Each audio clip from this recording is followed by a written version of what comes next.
Welcome, everybody, and thank you so much for joining us today. It's great to see so many attendees, and I think it really shows the commitment of those working in the built environment to address the climate emergency, which is really great. My name's Sarah Lewis. I am Research and Policy Director at the UK Passivhaus Trust, and I'm absolutely delighted to be joined today by the excellent lineup of speakers that we have for you for this latest instalment of our Educational Buildings campaign, with this session focusing on university passive house projects. Before I get started today, I just want to run through some quick housekeeping. I'm sure you're all getting very used to hearing all of this in all the Zoom seminars you're attending. The event today is being recorded, and this is going to be made available to all attendees after the event. We're going to be hosting a couple of Q&A sessions throughout this throughout the sort of program today. So please use the Q&A function to post any questions or upvote those that you would like answered.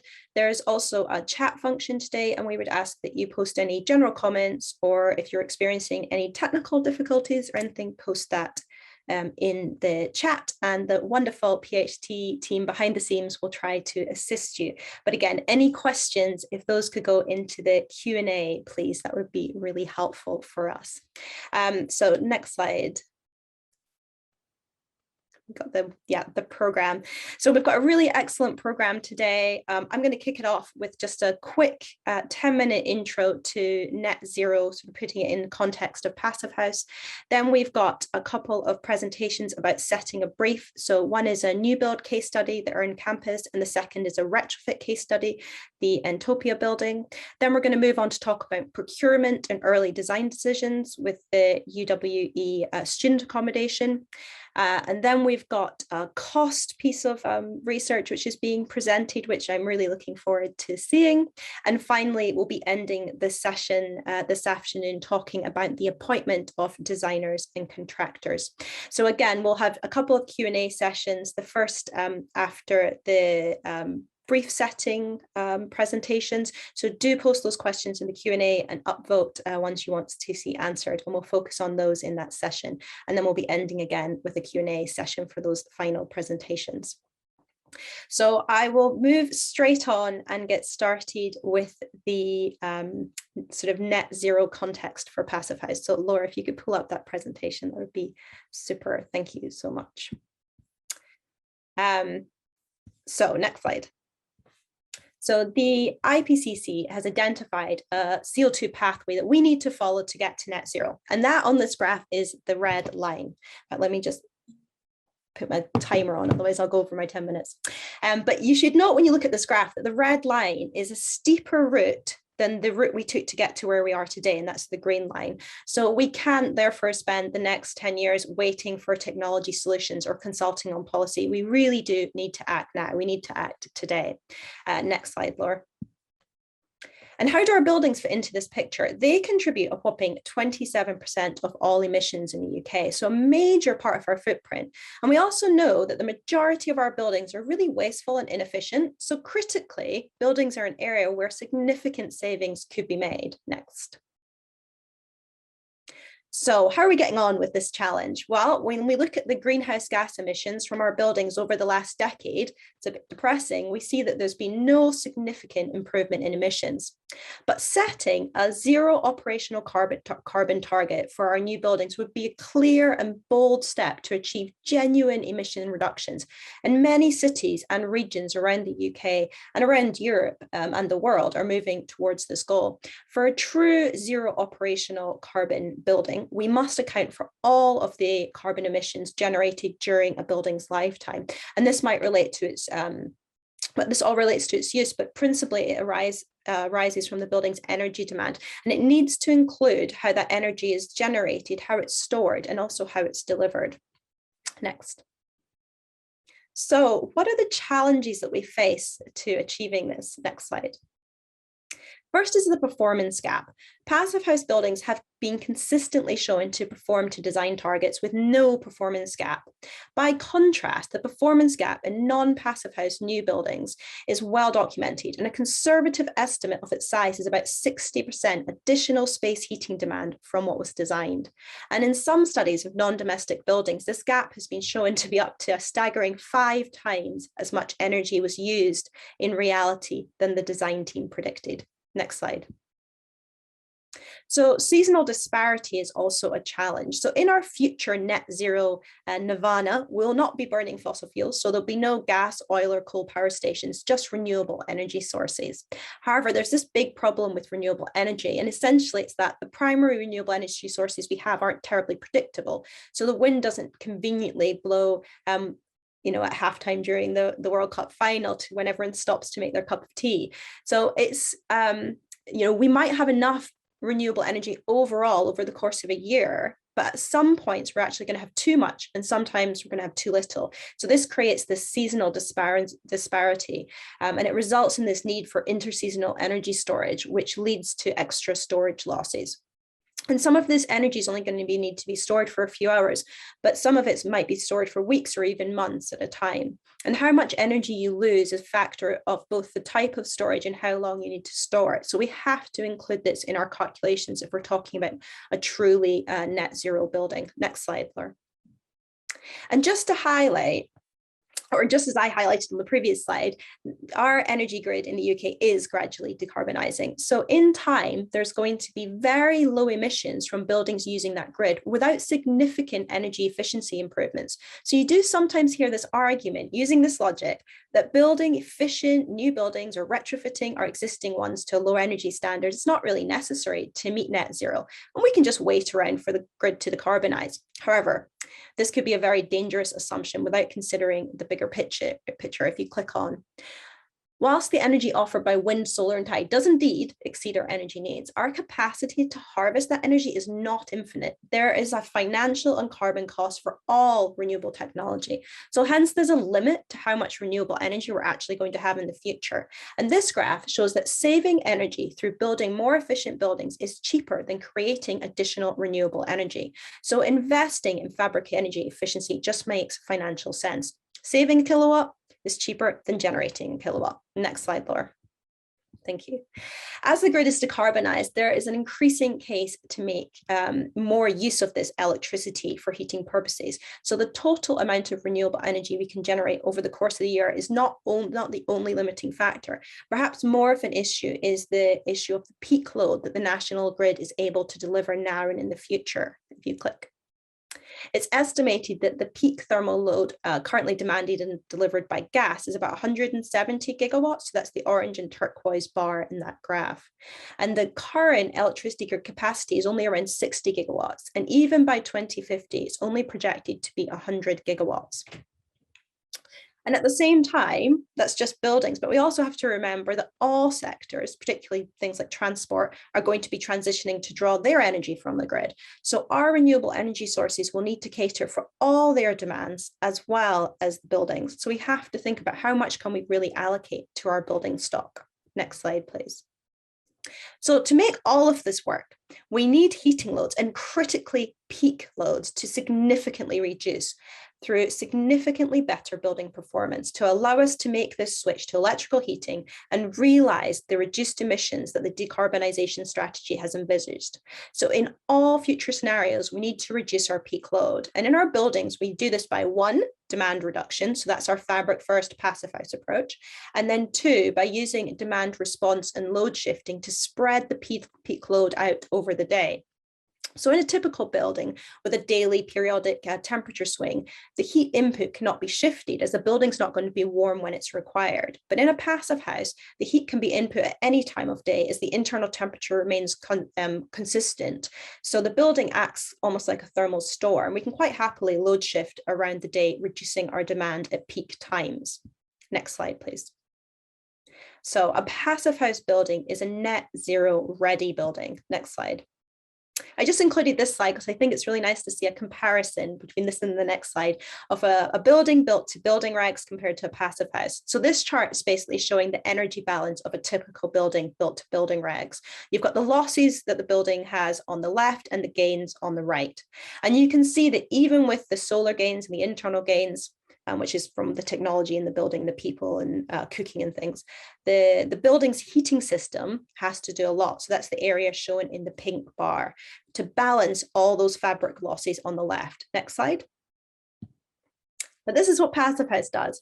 The fundamental principle of a passive house is to reduce the heat loss so significantly that the building's heating demand can largely be met by the sun, the people, and the internal machinery, with just a small contribution from the heating system. Next slide.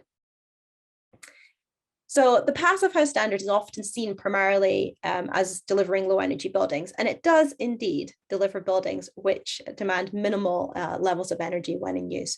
However, passive house also delivers a lot more. The particular benefits offered by passive house will be of relevance to different stakeholders. So for example, an individual homeowner might be most interested in comfort and lower bills, whereas a local authority might be more attracted to the improved health outcomes, improved build quality, and meeting zero carbon targets, while government and energy suppliers might focus on the potential of passive house to lower that peak demand that we were talking about and reduce the overall requirement for renewable energy.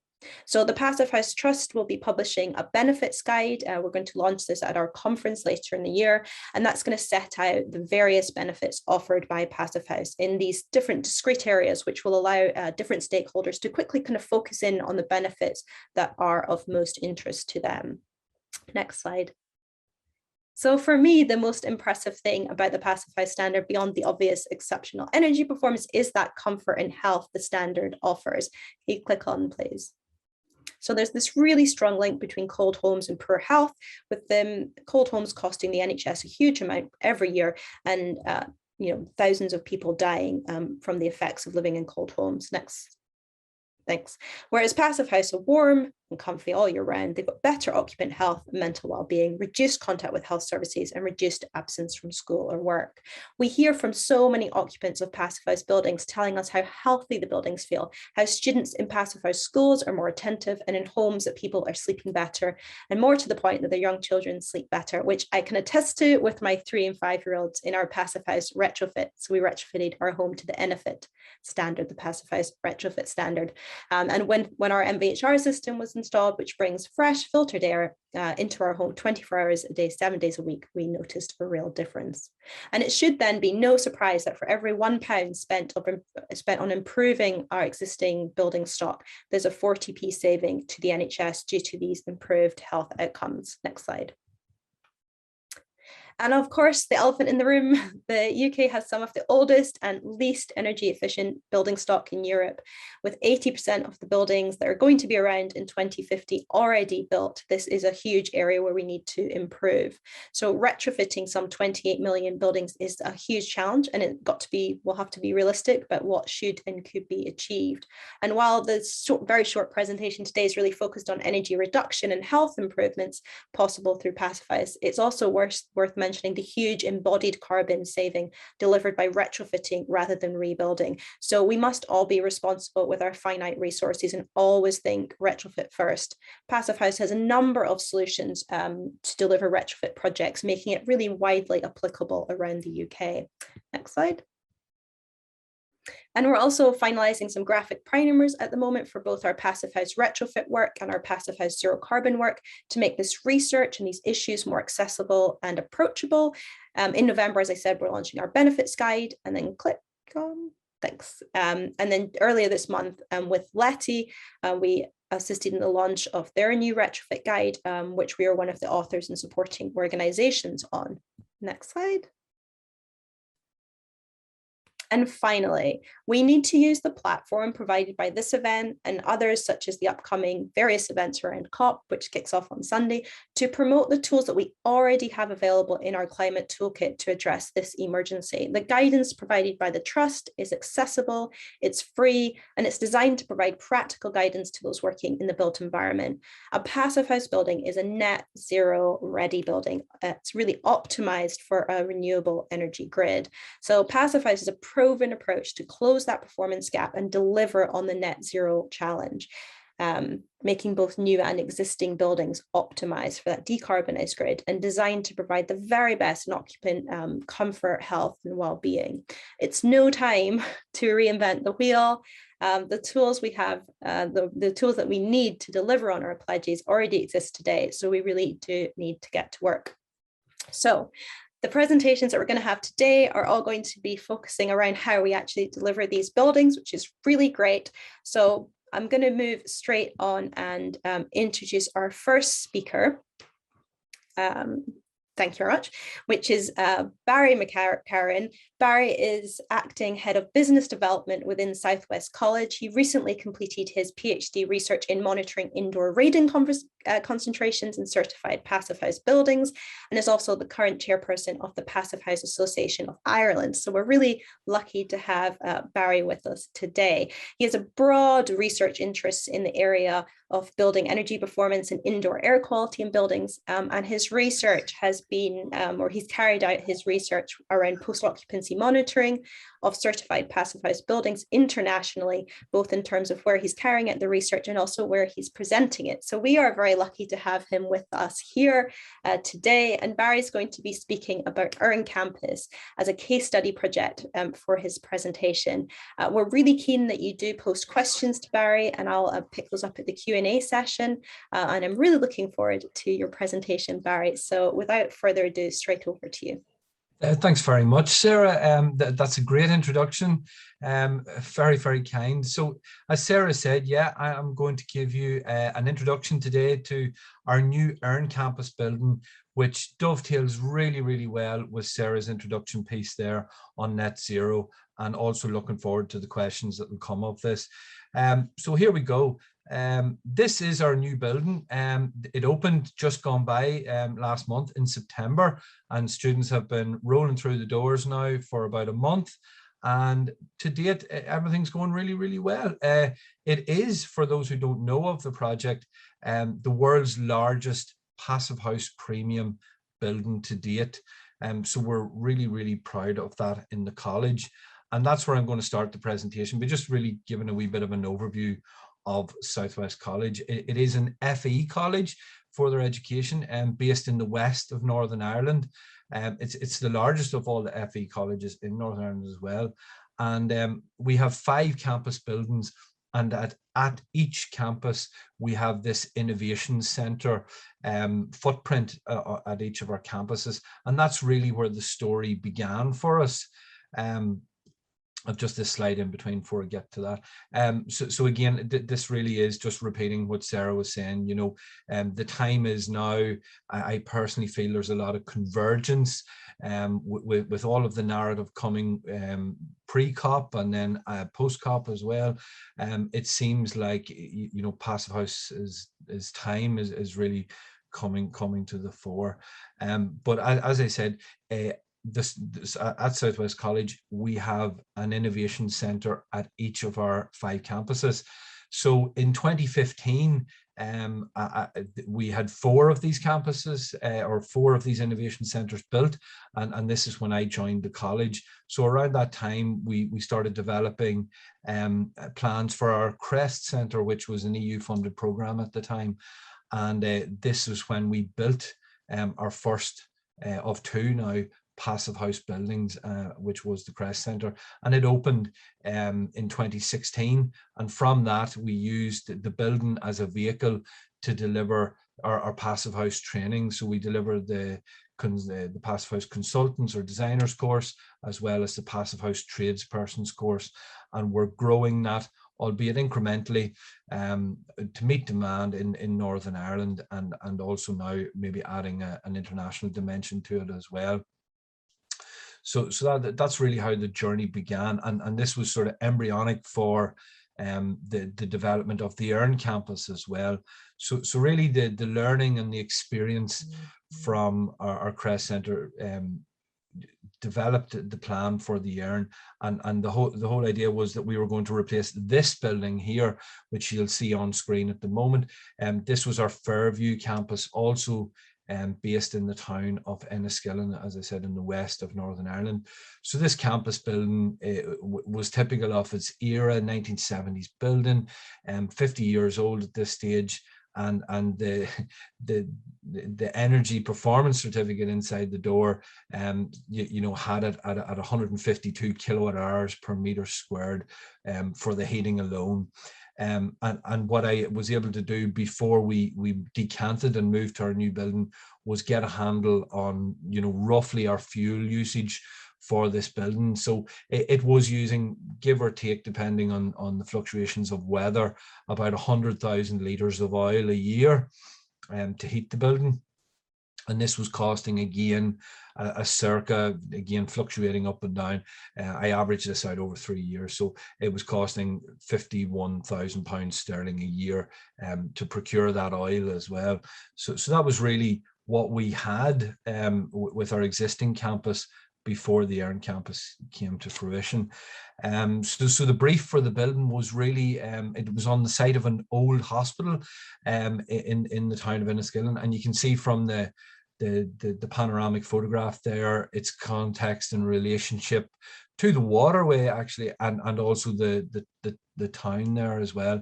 So it was quite a mature site because the hospital had been located here, lots of nice mature trees and everything. And I have to say the building does look outstanding in that context.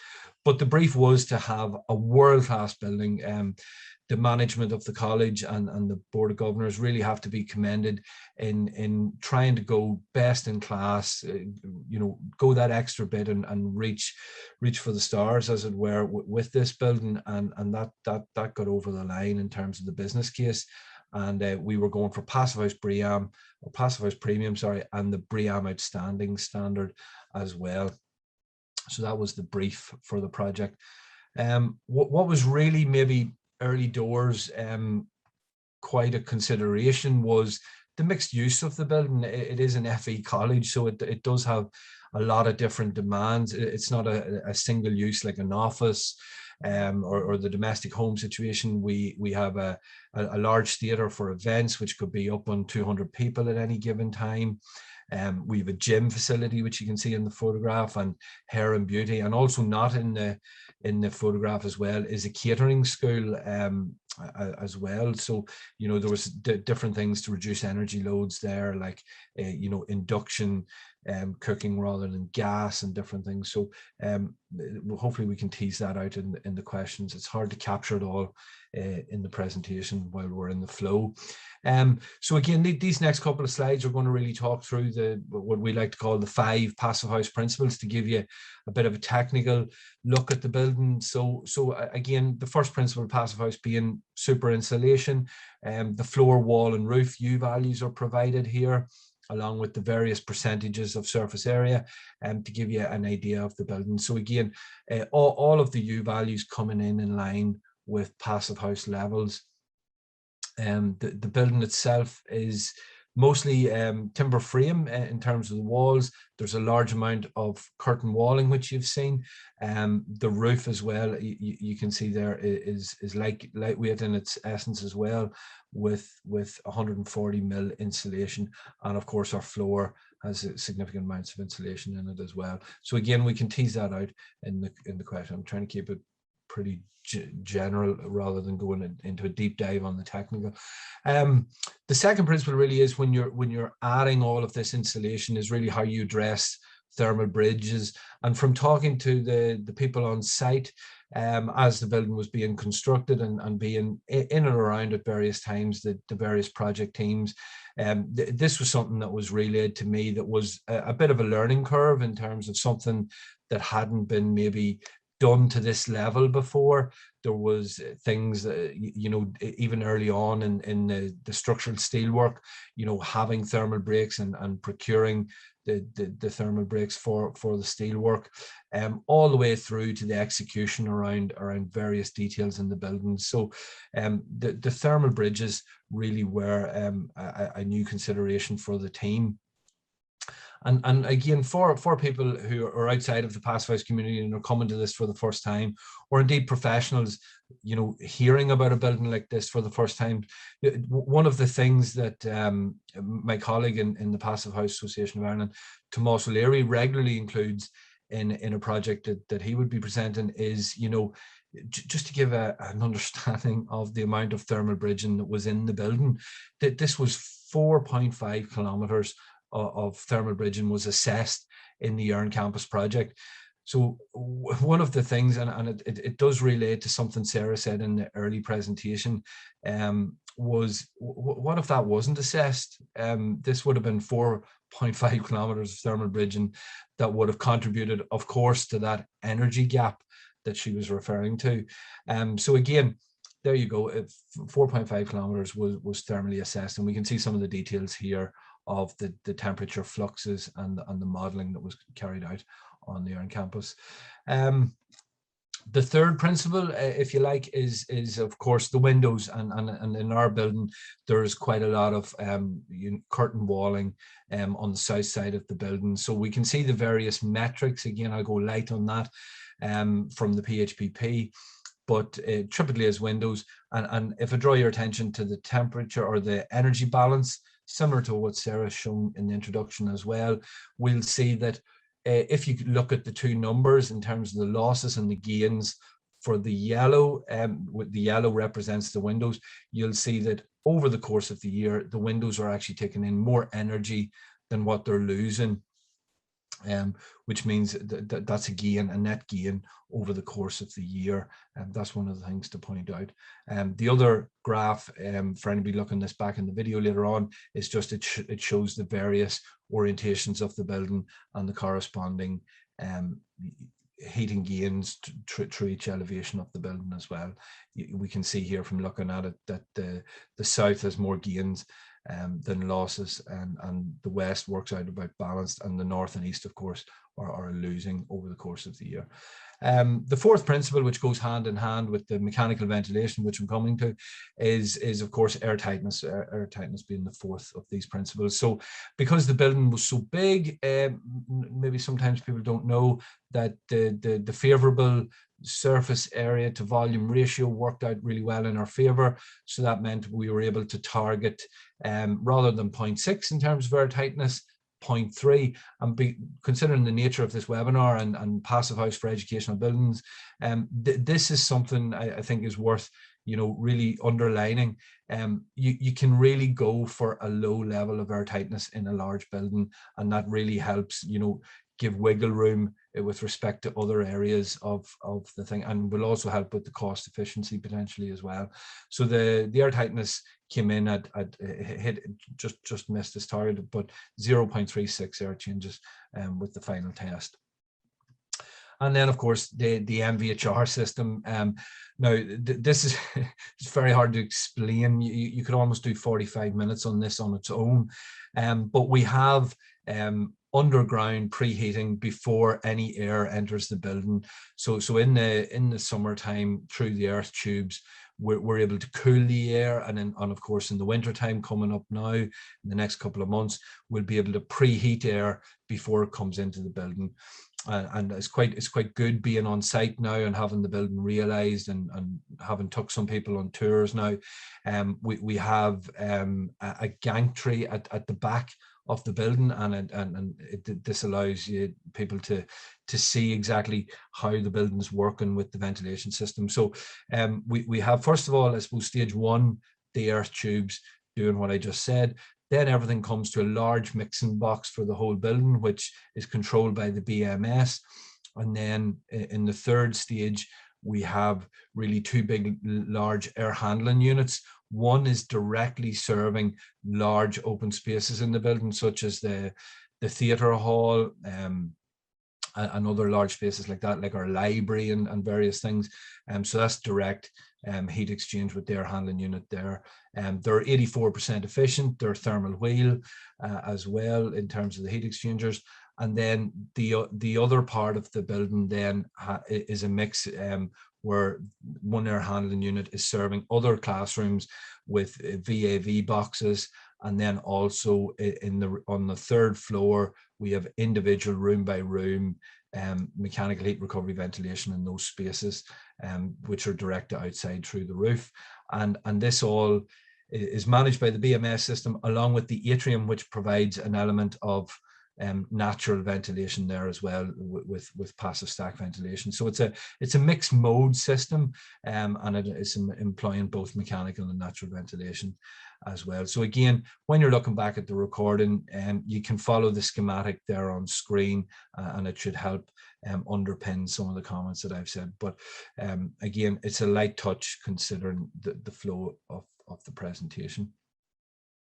Here is the aforementioned subsoil heat exchange system. Again, to give a perspective, it's just over 1 kilometre in length. So it's quite a large scale installation of this technology, and you can see everything being prepared on site there with the various holes dug, and of course the final schematic of how it will look underneath our car park.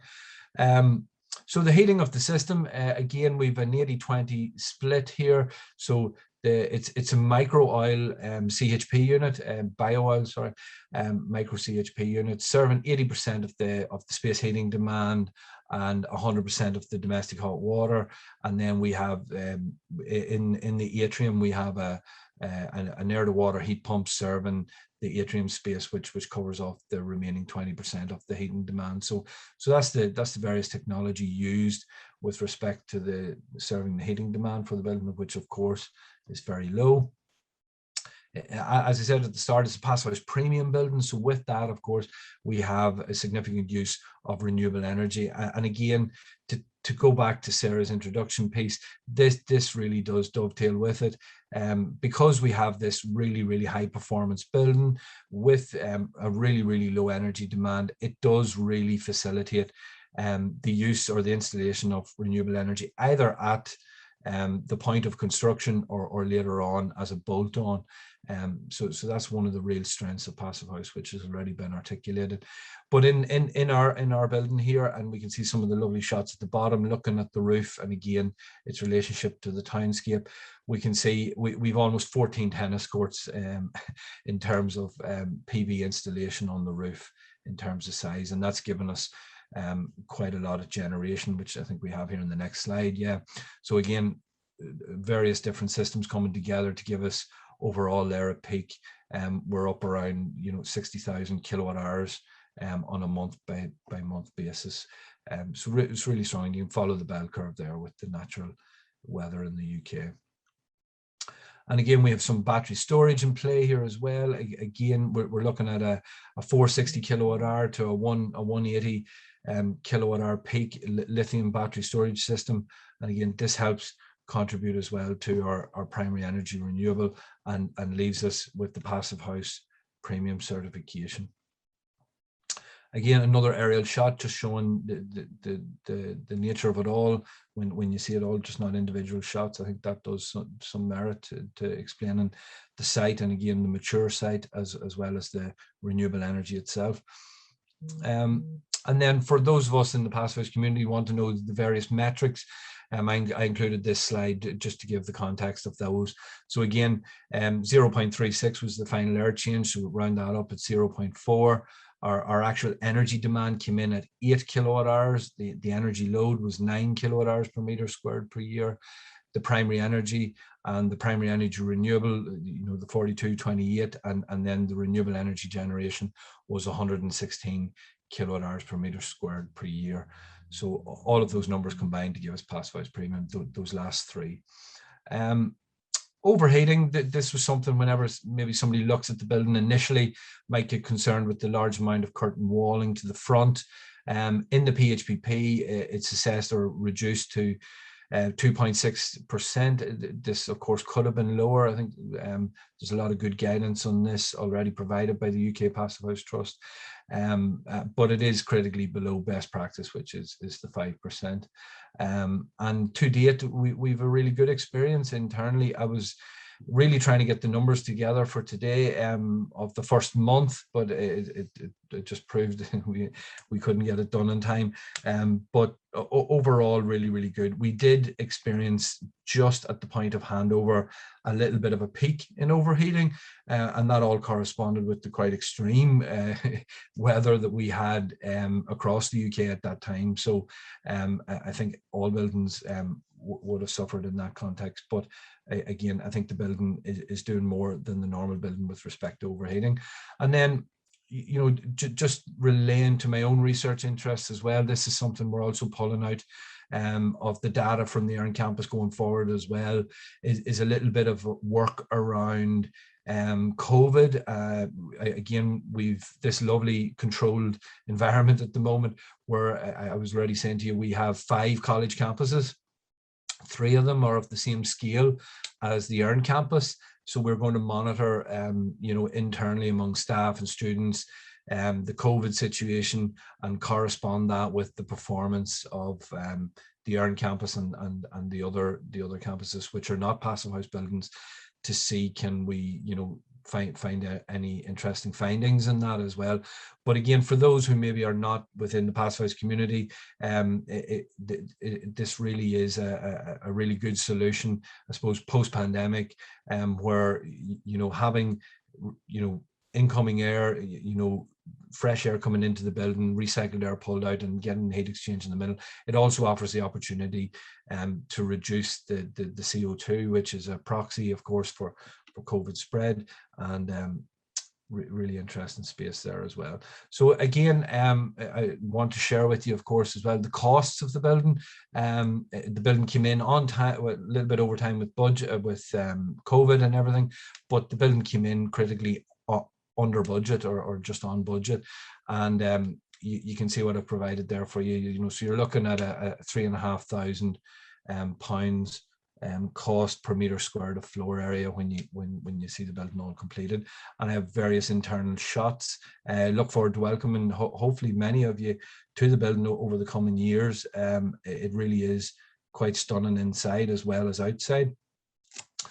So sort of to round off, if you remember what I said at the start about our existing campus building using over 1,000 litres of oil, and it costing roughly £51,000 a year. If we were to do a simple extrapolation of the cost, the predicted running costs of the Erin campus, we're going to be coming in just around £6,000 a year to heat the building, versus the £51,000. So that's a saving year on year of approximately £45,000 in terms of just heating. This doesn't include hot water heating, just the heating demand for heating the building.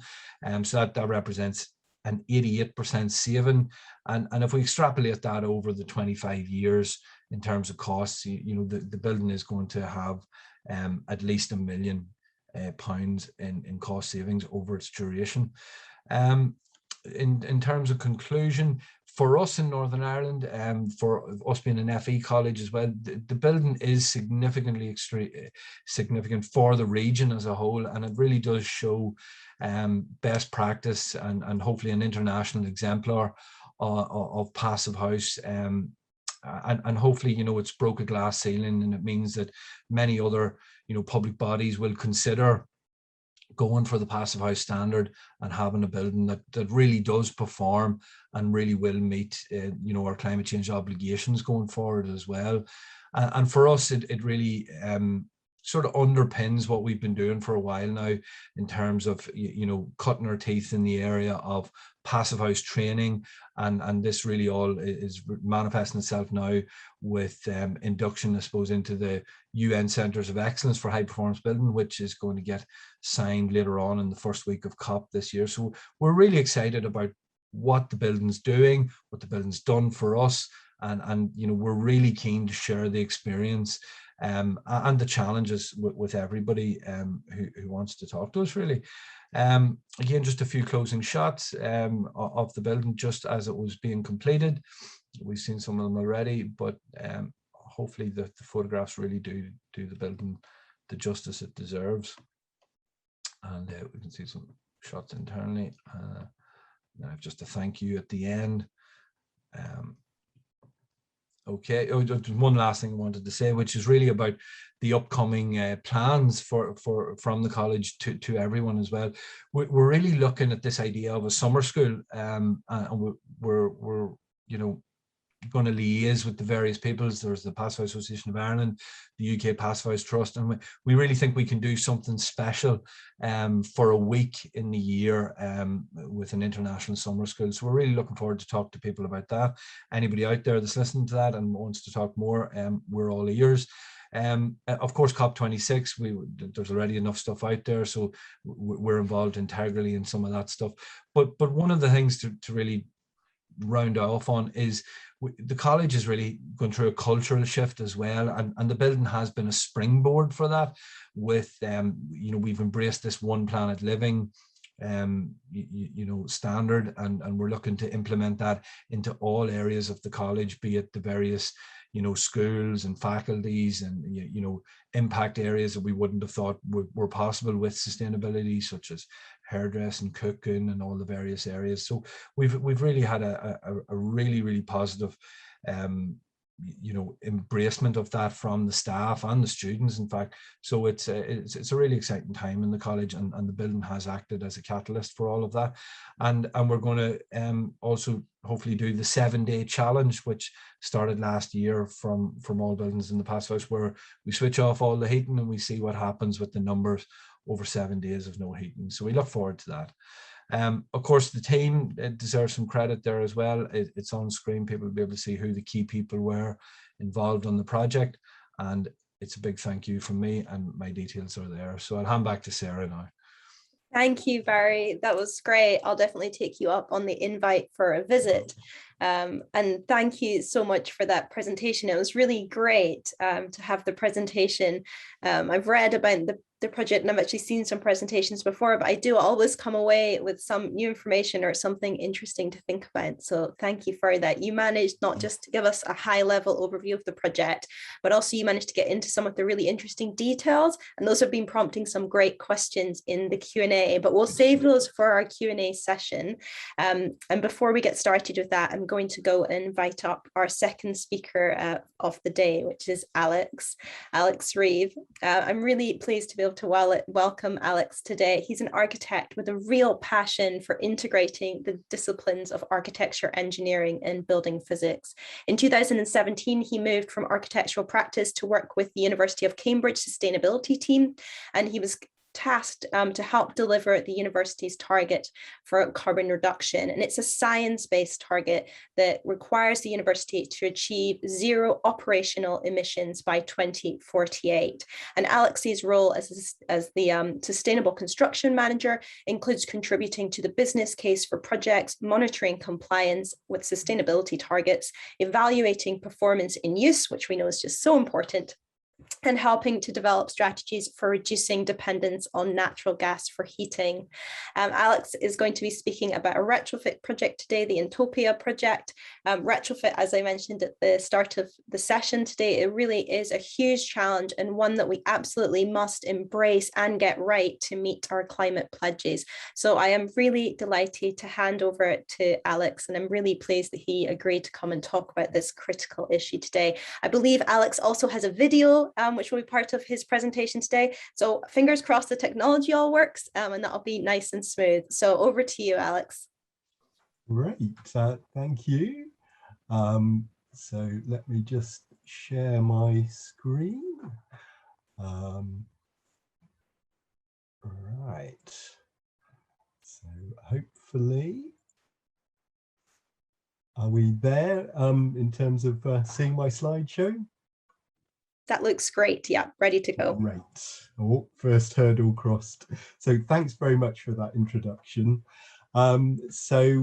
Just to introduce the project brief, it was essentially to create a new home for the Cambridge Institute of Sustainability Leadership. They're a rapidly growing department within the university. And so looking for about 3,000 square meters of space typical sort of office type space with workstations in the sort of plan that I'm showing, a mix of workstations, breakout spaces, office spaces, and also incubator space for fostering startup businesses in the sustainability field. Fortunately, we had a building become vacant. It used to be occupied by Cambridge Assessment, so an exam board, and it dates from the 1930s, so it's solid brick construction, very typical, I would say, of a lot of sort of city centre building in the UK. And it had been fitted out in the late 90s in a very typical sort of office fit out manner, with the usual grid ceilings with fan core units, perimeter radiators, slightly problematic windows in that they're leaky old single glazed sash windows with secondary glazing retrofitted to cope with noise from the street outside and the accompanying problems of choosing between fresh air and noise disturbance and cold drafts. And for those of you who know Cambridge, it's a great location. The city centre is, if you can see my cursor, there's King's College Chapel up in the top left-hand corner. The railway station is just below in the bottom right-hand corner, so very central. And it would be great if anyone's visiting Cambridge, would be very welcome to visit when it's complete. So in terms of briefing, I wanted to emphasise the role of people within the briefing process in two aspects of that. First of all, leadership, having someone with the authority, having sort of encapsulated a vision, in this case, be as exemplary as possible in meeting the carbon reduction targets that we've got to achieve for a net zero future.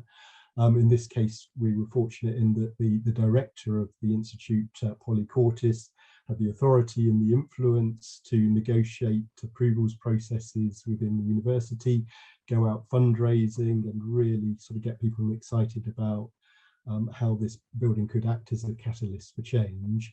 But also really important was that being backed up with some technical know-how and expertise in terms of answering all the difficult questions that come back about, this is the right approach to take. And in that case, we were very lucky as well in having Professor John French, who had previously worked on the University of East Anglia Enterprise Centre, which is a new build passive house project completed a few years ago. And John also was great in terms of setting up workshops to get buy-in from the various stakeholders, and that's users of the building, fundraisers, but also the people who have to look after the building and might be a bit unused to the passive house concept in terms of the difference in what will need maintaining and so on. So the targets that were encapsulated in the brief event as it was crystallised were the core target, which is BREEAM, which is the universities had this as a standard for many years now. As with Earn Campus, we went above our standard requirement for excellent and asked for outstanding, again, really to show innovation and help with the fundraising and getting people excited about the project. BREEAM is not as robust by a long chalk as ENERFIT in terms of energy, so that was the absolute core part of the brief for addressing the climate emergency. And overlaid on that was a well-being standard. So the Well Institute standard, we're aiming for Well Gold certification. And again, BREEAM is a little bit weak when it comes to embodied carbon and the circular economy. It does address it, but doesn't set explicit targets necessarily. So some targets were put into the brief as well. None of this is in O on their own, but I think the project, by bringing all these really stretching standards together, is really cutting edge. And so those standards obviously have design implications. The building is in a area, and we rapidly realised that we're going to have to do something about the windows if we're going to meet those standards. Fundamentally, we were needing triple glazing. We wanted to get rid of the glazing bars, which are problematic with heat transmission and cutting out daylight. And also we were going to have to insulate the walls internally. And we wanted to bring the windows inboard so that they lined up with the internal wall insulation. So you have continuity of thermal insulation and also air tightness. But as the illustration shows, there's an impact on building appearance. And so again, as a client in an agreeing brief, we had to have the courage of our convictions and go to the planning authority and say, look, this is worthwhile in terms of making our existing building stock fit for the next century. So the conservation officer did recommend refusal on this building, but we went to committee and provided supporting information. So an analysis of the role of the windows in terms of reducing heat demand for 5 different window options, and also improving daylighting as well. And the argument proved successful. The committee granted us permission, I'm glad to say. The other hurdle we obviously all have to overcome as clients is budget. Fundamentally, the Passive House Benefit Standard means investing much more in fabric. So this slide sort of illustrates the kind of actual breakdown of costs within the Entopia project compared to a notional business as usual approach, where we would probably still be able to scrape through with a BREEAM Excellent with a little bit of repair, sort of working on the roof for maybe a bit of work improving the secondary glazing. But of course, the consequence with not investing in fabric is that you're spending more on the mechanical services. So crucially, we were able to get rid of the perimeter radiators and supply almost all the heat through warming the air, the mechanical ventilation and heat recovery system with an air source heat pump. It's probably fair to say that all those targets have represented a small cost premium on business as usual. It's a bit difficult to compare with the counterfactual situation. But one point that we made was, if I move to the next slide, was that all of these decisions need to be seen in the context of the science-based target for carbon reduction that Sarah mentioned in my introduction. So we're going to have to move away from gas. So it's a given that we'll have to be getting rid of the gas boiler now or in future. And so having a minimum demand for electricity for heat pumps really matters. In this case, without the fabric first approach, we would have probably run out of local electrical capacity and having to pay for a new electrical substation. Not only there is the cost for that, but also nowhere to put it because we're in a very tight city centre location.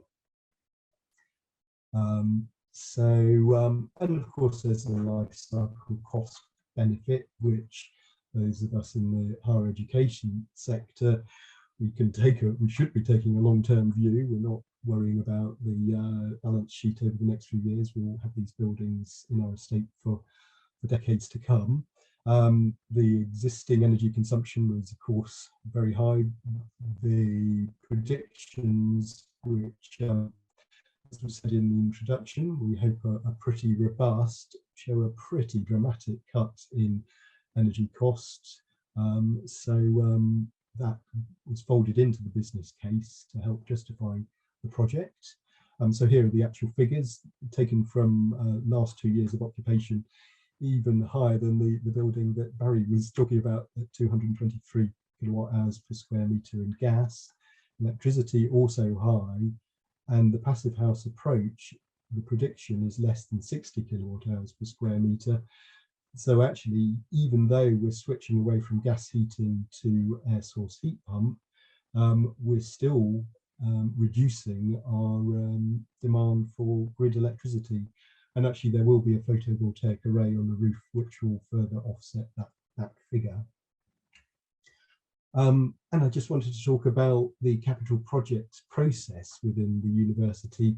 It's being revised and hopefully in a way that will support this sort of approach. So fundamentally, when a project is registered that there's a need for something, a space for a department, the options are agreed at that point that are going to be evaluated within the context of achieving our net zero targets.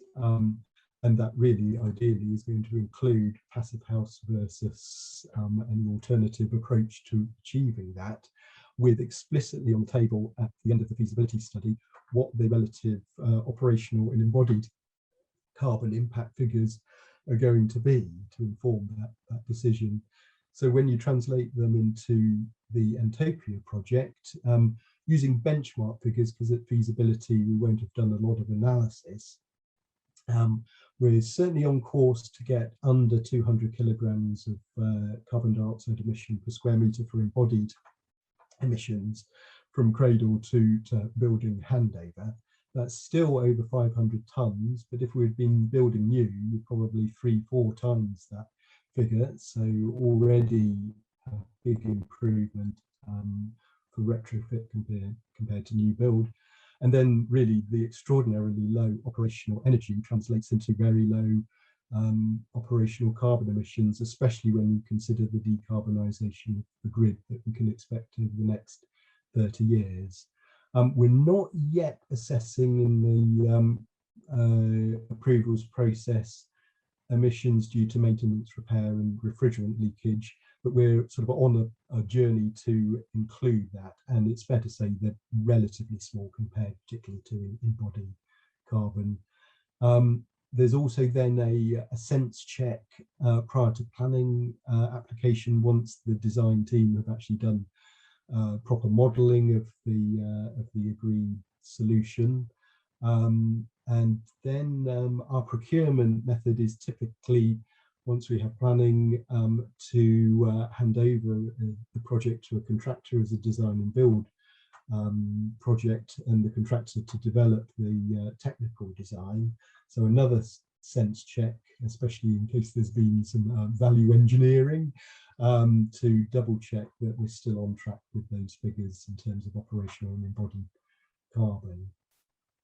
So at this point, I'm going to ask Laura just to share a short video, just explaining the sort of construction process. The building is on site, and it's due for handover at end of January.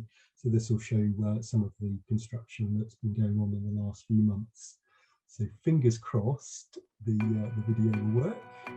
Here in the UK, the built environment contributes around 40% to the UK's carbon emissions, and around 23% of that is associated directly with buildings, both direct and indirect emissions. So Seas Hill has this wonderful opportunity to convert a 1930s telephone exchange into a deeply retrofitted, ultra-modern new headquarters. So this project is a deep retrofit. It's a fabric-first retrofit. And we have corrected defects that are in this building that go back to when it was first built in the 1930s. And it is about setting up this building for a 100-year life in the future. We've pretty much covered off everything we can do to make it lean, efficient, usable, and fit for purpose. The sustainability standards for this project are some of the most ambitious that have ever been set for any built environment project. They include targeting the BREEAM standard to a level of outstanding, targeting the low energy passive house standard, what we call ENERFIT, layering on top of that the WELL standard for the user and for sustainable health and well-being. And then if that isn't enough, we included carbon target. In addition to that, we said it should be an exemplar of the circular economy in actual practice. So putting together all of these criteria makes this project one of the most ambitious projects in the built environment sector. We're in the conservation area here in central Cambridge, so there were actually fairly minimal changes externally. Our biggest change was the windows. We wanted to put in new windows that were triple glazed so we could meet the NFIT standard, but we also wanted to change the existing sash window to just a single pane of clear glazing. The daylighting levels in here were really, really low, and to make this a nice place to work, we wanted to increase the natural daylight as much as possible, which will be fantastic for the people working here. So we're using a number of different layers of insulation internally. In doing so, it creates our air tightness layer, so we don't need to add in an additional membrane to do that. There's not been really any project that has delivered in terms of a refurbishment what this project's going to do. And I think that's really going to show that actually the most sustainable building is the one that already exists. Innovation was one of the key elements of the project brief from the start, and I think the main one for me is just the fact that this is a deep energy retrofit, and so the project's actually just achieved its 90% design stage certificate for BREEAM, which I think is probably one of the highest in the country. I think what's key with a retrofit is you assemble a team of individuals and companies who have the experience to really understand the issues.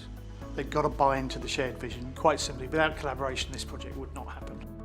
We're trying to make a building that isn't really designed or constructed with great air tightness in mind, almost completely airtight. We're getting certified too on this building, so we need to make sure that we're checking, double checking, triple checking every time to make sure everything we introduce into the design and on-site in construction is compliant with everything across the board. There's an element of upskilling that's required with the subcontractors, but there's also a real need to get specialists. It was about getting the right person who knew their product, knew how it would work in this building, and making sure that they were set up to succeed. We have an extraordinary opportunity. We have 30 years of working at the cutting edge. We have networks right the way across the world. We have Cambridge in our name, but we're a thoroughly global institution. Now that we will have the Intopia building, that network will have a go-to home, both virtually and physically. It's so cool to think that a former telephone exchange, the old technology, could now become the catalyst for some of the world's most important leadership and innovation to achieve the Sustainable Development Goals by the end of this decade of action.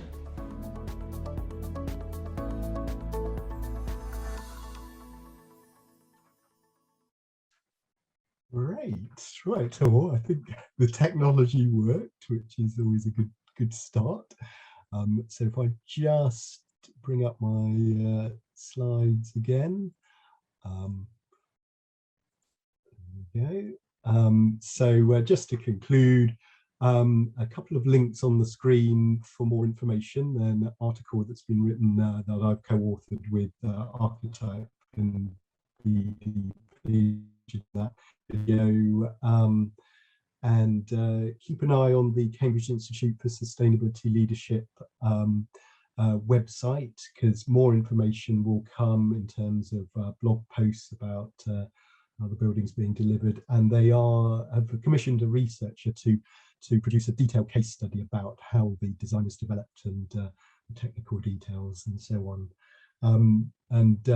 This presentation will be available after this event if you need those web links. And just to conclude, I just want to have pay tribute to the huge team that's been involved in delivering this project. Fantastic group doing a lot of innovative work. And a rather nice picture, I thought, to conclude with. The building hoarding. This is not an ordinary project, but it needs to be. Because at the end of the day, people walking by will not really realise how innovative this building is. And so we want to make that as clear as possible, but also to encourage lots of people to follow the example. So that's the end of my talk. So I'll hand back to Sarah. Thank you so much, Alex. That was great. I really liked that in the video when you were talking about this being a catalyst project. It really feels like that's what this is. It's great to just see such a good exemplar for Innofit and for retrofit in general. And I hope that it's inspired lots of people on the call today to have a think about how they could apply these sorts of strategies to their estate or their building. And it was also, I thought, very interesting to hear how the environmental considerations were used to win over the planning authorities. And then also to go on from that and look at those cost savings that you were able to achieve year on year by adopting the NFIT standards. So just providing that real designed in fabric improvements to sort of guarantee that level of performance going forward. So preparing a building that's 100 years old for its next 100 years, it's a nice way to think about it. So thank you very much. That was great. I'm going to invite Barry back up onto the screen as well. We've had lots of questions, and in fact, Barry's been doing a super job of answering questions live while Alex was talking, but I might pull some of those back up again because I don't know if everybody will have been following those, because I thought there was one really interesting one which came up, which was asking about how you manage the kind of, this is for Barry, but how you manage the kind of procurement around the expertise required from your construction partner on the project. And obviously there's specialist construction techniques being used. So did the contractor embrace those once appointed? And actually, in a way, that's a question for Alex too, but Barry first. Yeah, really good question, and of course very pertinent to the topic of conversation today. So first of all, I was not directly involved, but I've been all the way through like a constant on the project. So what has happened there was we had mandated, of course, you know, the Passivhaus training on all sides as a prerequisite, and then from that as well we had the certifier involved all the way through as well. And then because we were also training providers, there was supplementary stuff on offer all the way through. But I've sort of answered the question already in text. One of the things that was key was really the thermal bridging and the air tightness, and the various workshops that were, you know, used as an intervention at those key points as milestones in the project. They really contributed to it. And then I think one of the other elements to that question was, did the contracting team embrace it? Mm-hmm. I think there was quite clearly, looking back on it, like a hesitancy, you know, as in, what have we got ourselves into? But fundamentally, I would say that there was, and I'm very proud to say, you know, there was an embracement of what the project, you know, actually has turned out to be, but also what we were striving to achieve. And you know, it's one of the key ingredients in the building being delivered. So I would say fundamentally, yeah, it really was embraced from the contracting team all across, you know. And I suppose another thing to say that's sort of true is there's convergence all the time. I don't think these things are as alien as they used to be. You know, a lot of these techniques are becoming more and more common as it goes. So I think that's really helping as well. Thank you very much. And Alex, how did you find the contracting team embracing the project once you got started? Oh, or actually really, beforehand? Yes, really good, because of course, yeah, there is a concern you're asking for something unusual and innovative that people will sort of price in a risk. But in terms of finding initially the design team, I think people realise that they need to have Passivhaus in their CVs. They're seeing that this is the future. And so there was a lot of interest, and then when it came to contractor interviews, again, they all, I think we interviewed 4 different contractors, and they all came into the room having done a lot of research. They're obviously very keen to win the job, and ISG, who came out on top, have really embraced it. They've done a lot of work, not just with the embracing the Passivhaus side of things, but circular economy and so on. They've sourced recycled steel to hold up our photovoltaic panels on the roof, and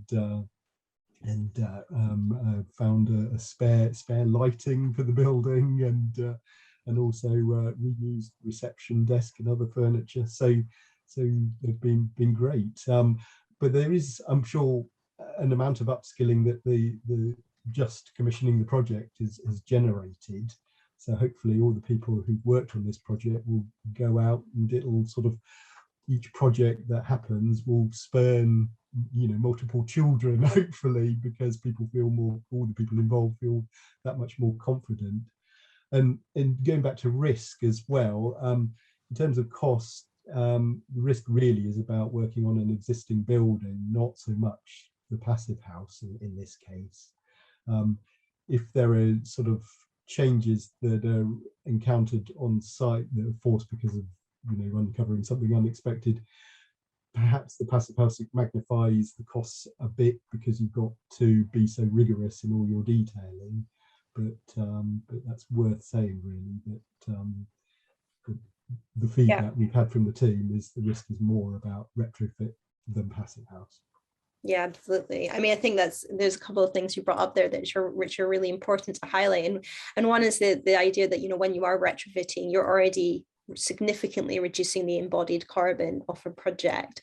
But of course, when you're retrofitting, there's lots of opportunities to even go further. So things like doing a pre refurbishment audit of the building to see what can be reused, and as you say, bringing in other materials. So one of the questions which came up in the chat, I don't think it actually made it across to the Q&A, was a question around embodied carbon and passive house.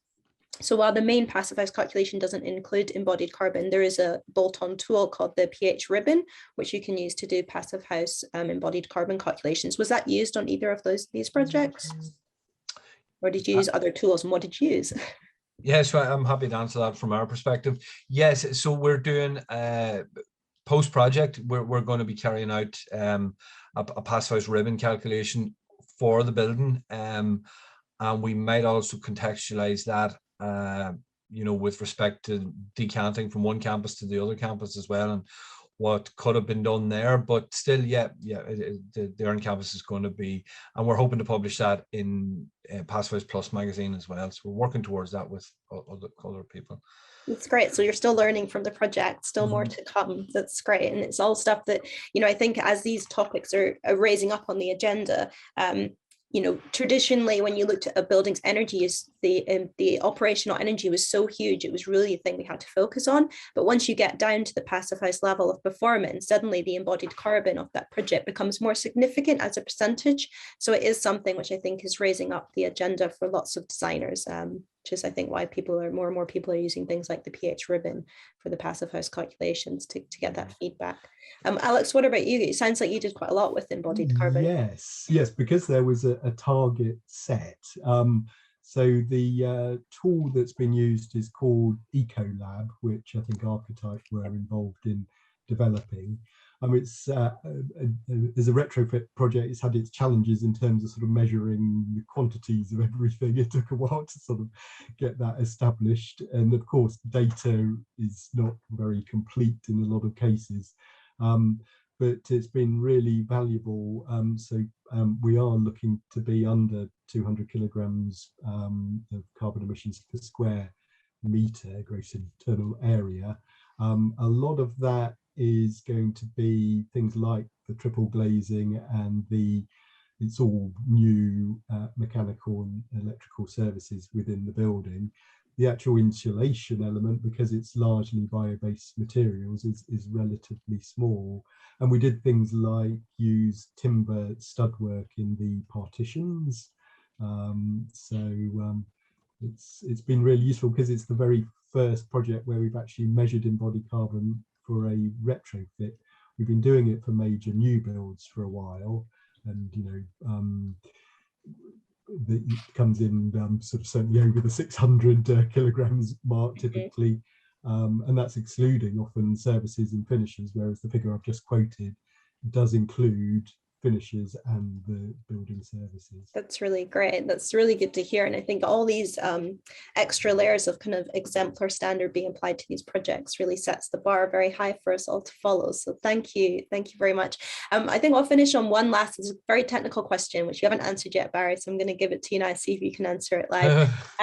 There was a question around the earth tubes, and there was a concern about the air tightness of that, and did that cause problems on the project? And is there any reason not to use something like that on a passive house project, or did you not have an issue? Yes, it's one of the last I was getting to. So thank you, Sarah. Yeah, no, so we've no concern, and we weren't, I would certainly not come across any conversations with the team that was directly discussed around that. Subsidized heat exchange, I only know at a domestic level, so on a commercial project, I haven't really encountered any concerns that there are, but I hope to bring that back to the team and maybe, you know, contact, I can't remember who asked that, but get in touch with whoever wants to know. Yeah, so no problem, and you know, answer it that way. But to the best of my knowledge, none, and people were very happy with it being included in the project. Yeah. Super. Well, thank you both so much. There's a few other questions we didn't quite get to, though. Some questions around the CHP and it being used in terms of the zero carbon agenda. So maybe Barry can sort of work away on those in the background as we move on to our next set of speakers. So I just want to say a final thank you to Barry and Alex for your time today. So thank you very much. And you are free to turn off your videos and your microphones. So thank you very much for your contribution. Thank you. So great. The next project that we're going to have presented today, the next session, we've got a panel of speakers for. So I'll invite Kieran Lilly, Mark Rogers and Chris Swinburne up on the stage, so to speak. Kieran is an architect and regional director at the Bristol office of Stride and Traigloan. During the last 17 years, he's specialised in the design and delivery of student living accommodation, both in the UK and abroad, and became a sector leader in 2013. So loads of experience there. And he's been involved in the design of some, this is a huge number, 32,000 student bedrooms. I don't know if we've got that right. It sounds like a huge number for universities and private providers, including 1,200 beds for the UPP at University of Exeter, which was delivered this year. So welcome, Kieran. Really delighted to have you with us. Our second speaker for this session is Mark. So Mark is the lead real estate cost management director at the Bristol office of Turner and Townsend. Mark has worked for Turner and Townsend for 15 years and is currently developing their net zero carbon service methodology and cost management toolset, along with leading their cost management services on the UEA SAP3 project. Turner and Townsend have made the difference in over 50,000 bedrooms for universities, private providers around the UK, including Northampton, Sheffield, Brunel, Brighton, Hertfordshire universities. So again, a huge amount of experience being brought to the panel. And finally, our third speaker in this session is Chris Swinburne. So Chris joined CODA in November 2018 and leads the Oxford sustainability team. He's responsible for a team of modelling engineers providing energy, thermal and daylight simulations for buildings, as well as looking at advanced modelling techniques and sustainable design practices. He's passionate about making buildings healthy, comfortable and genuine low energy, so like us all, and particularly through the use of passive house design, excellent, and simple service strategies. Chris has over 10 years experience in mechanical services design, building simulation, and low energy building design for a wide variety of different building types. He's certified as a passive house consultant and played a key part in delivering Oxford University's first passive house. So without further ado, I'm going to hand over to this panel of expert speakers who are going to be talking about procurement and early design decisions, which is really critical to the success of any project. So over to you guys. Thank you, Sarah. I'll kick off. My name's Kieran. Just to avoid any confusion, I'll be handing over to Chris a little bit longer. Okay, if you can just fire up the slides for me. Perfect, thank you very much. We're here to talk to you today about our experiences on the student accommodation project, which is called SAP3, for University of the West of England on their Frenchay campus in Bristol. Specifically, we're here to talk about procurement and early design decisions. Give a bit of context. I think it's important to understand the core brief the team has given. The target was to accommodate all first-year students on campus. This is an important scoring criteria in most university rankings out there. Enhance the student experience and wellbeing environments. That is a key design driver we see in a lot of student briefs we receive, and that's something that Passive House model can actually tangibly add to. Whole campus focus, integrated neighbourhoods. The campus is actually located on the outskirts of Bristol. It's actually in South Gloucestershire. The surrounding area has seen a lot of developments in the past few years. and the university is very keen to open up the campus to this. Affordable and inclusive. It's important in a scheme of this scale to provide a range of accommodation types and price points. We also need to ensure the new scheme is sits come through within the existing accommodation they already offer at UWE. And finally, and the main reason we're here today, is to push the boundaries of sustainability. And Chris will talk about that a little bit later on. Chris, if you can flick on to the next slide. So what have we actually designed? It's a 900 bed, 26,000 meters squared student residences. There are 3 buildings in total arranged around the central courtyard. It's located on the site of existing low-rise and low-quality student residences on the campus. These have now sort of come down and been cleared as part of the enabling works. Contractors been appointed and due to complete ready for the academic year 2023. It's comforting to know that we can actually deliver passive house schemes to this sort of scale.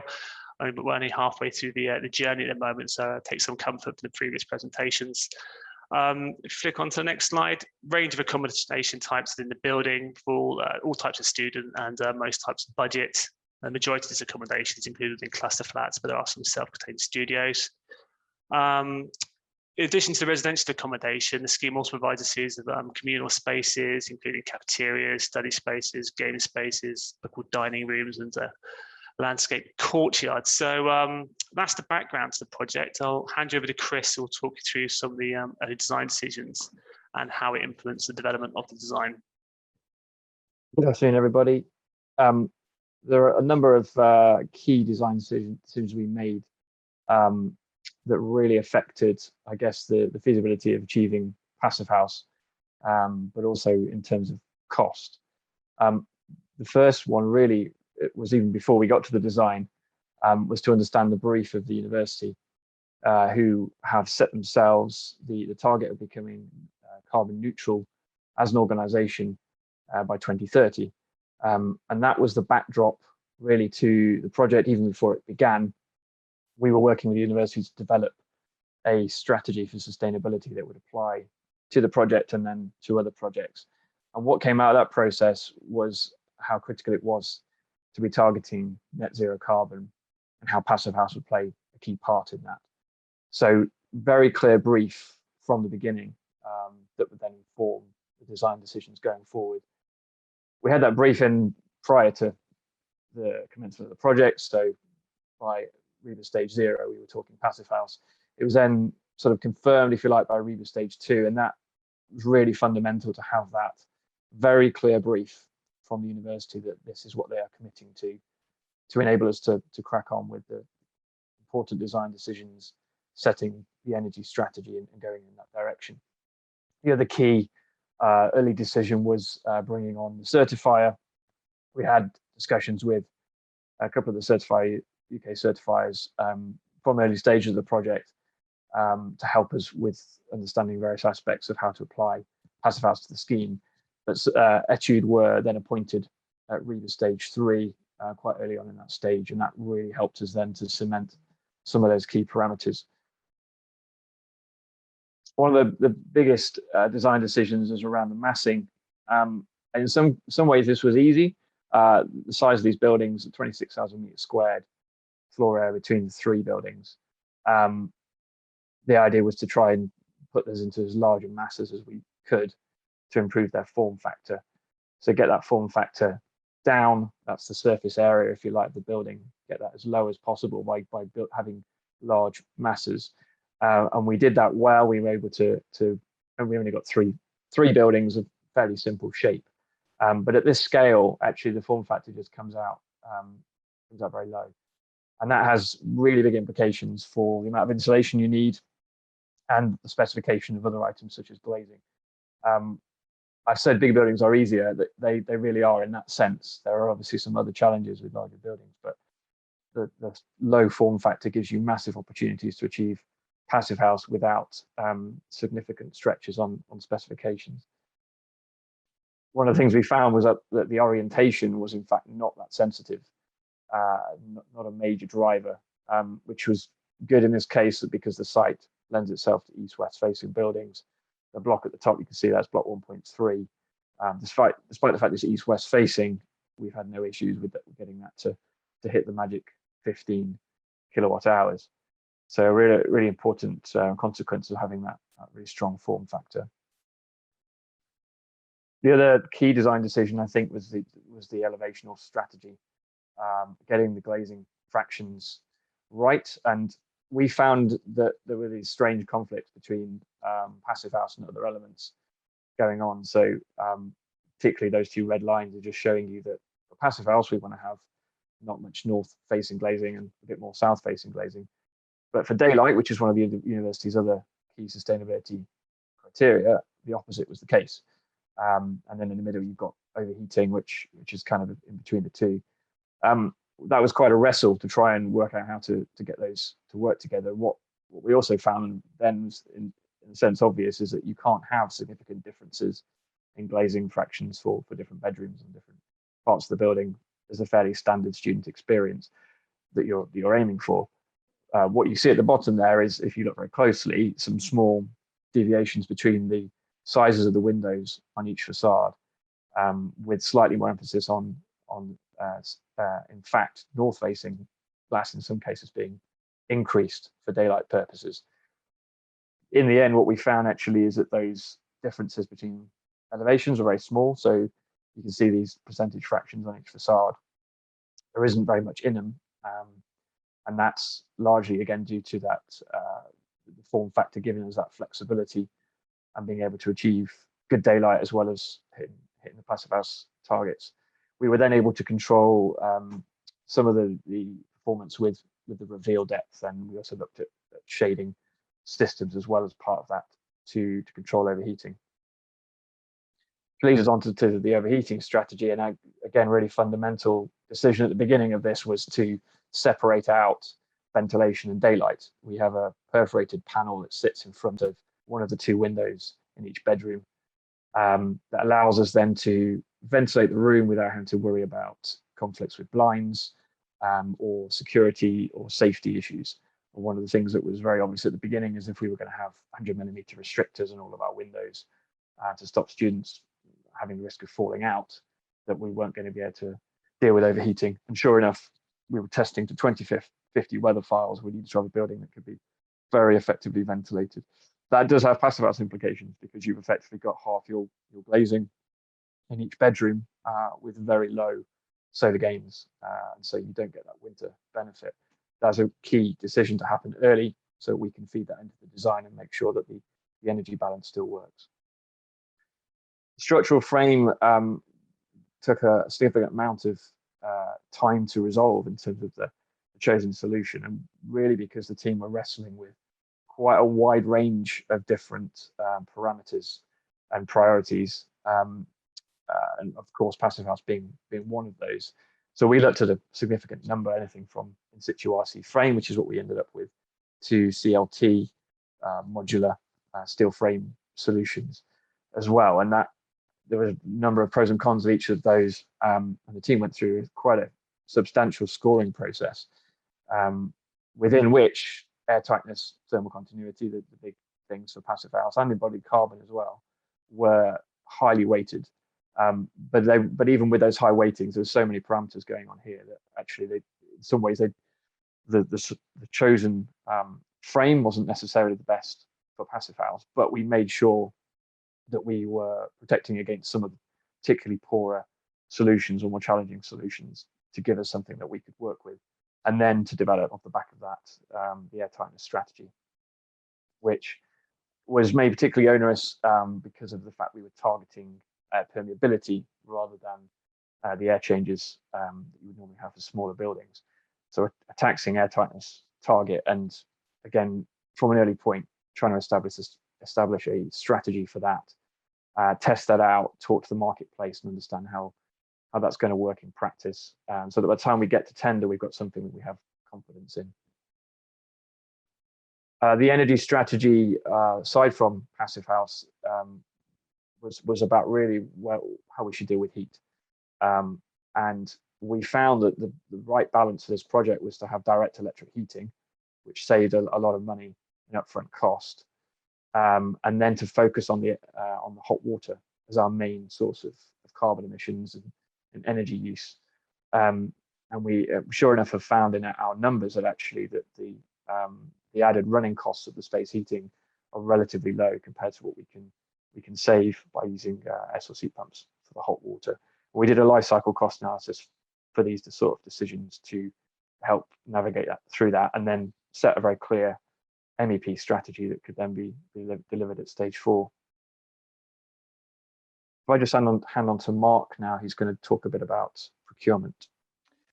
Okay, thanks very much, Chris, and good afternoon, everybody. So I'll talk about the procurement strategy and how we sort of arrived at the chosen solution, and just give a little bit of insight into how the process worked and some of the observations that we saw from the procurement and getting the contractor appointed. I think it's probably first off important just to sort of set the scene about when we started to consider the procurement strategy for the project, and this was sort of January, February 2020, before COVID had come into effect and the lockdowns had happened. So the market was very different to eventually when we agreed on the procurement strategy in sort of mid 2020. At that point in time, obviously sentiment had been affected by COVID, and there was a lot of uncertainty around in the market, with contractors probably looking to secure work load coming forward in the years to come, particularly on substantial schemes like the SAP3 development here. So what we did first off was to have a look at the public sector frameworks that were available to UWE, and just to have a look through the experience and capability of the contractors on each of those frameworks to see if we could come up with a really strong tender list. What we were looking at was to find out whether the contractors had the right level of relevant student accommodations experience, delivering a scheme of this size with a number of beds, the importance that UWE had on the student experience, and also obviously their experience of Passivhaus. So that took a lot of research and a lot of sort of looking into the market, and sort of on balance, the decision was made that we would need to go outside of the frameworks, and it was decided that we'd go for an open market tender using a single stage design and build route, and that was based on sort of REBA stage 4A design information. So we were taking it quite a long way down through that design process. If we move on, please, Chris. Thank you. So what we saw as the benefits of this approach was that, firstly, we could really maximize the benefits of competition through opening up the tender outside of the frameworks that were around. We found that there were contractors with the right level of experience that went on the sort of 3 or 4 frameworks that were available to UWE. So we really wanted to make sure that we could bring all of that into this competition. The single stage approach, taking the design up to stage 4, also allowed the design team, who have got a lot of experience with Passivhaus, to be developed to a really good stage and a really high quality. And it allowed that Passivhaus experience and continuity of design to continue on, rather than just sort of doing a design and dump and passing on to the contractor. And we also got the benefit of appointing the Passivhaus certified during REBA stage 3, as Chris mentioned, to have a look at the design before we went out to tender, to get the benefit of their experience and their thoughts on where the design sit in relation to getting the Passivhaus certification. And also allowed us a lot more time for value management of the design. We were able to really interrogate what was important, where the design was sitting. And obviously with this scheme, we were having to consider the Passivhaus outcome as one of the key criteria. So as well as cost, quality and time, that Passivhaus outcome was a key factor in decisions that we made around making any changes to the design. So if we have a look at the early market engagement that we then undertook, thanks, Chris. What we did once we decided on our route was to issue a prior information notice to the market, which was there to generate interest in the project.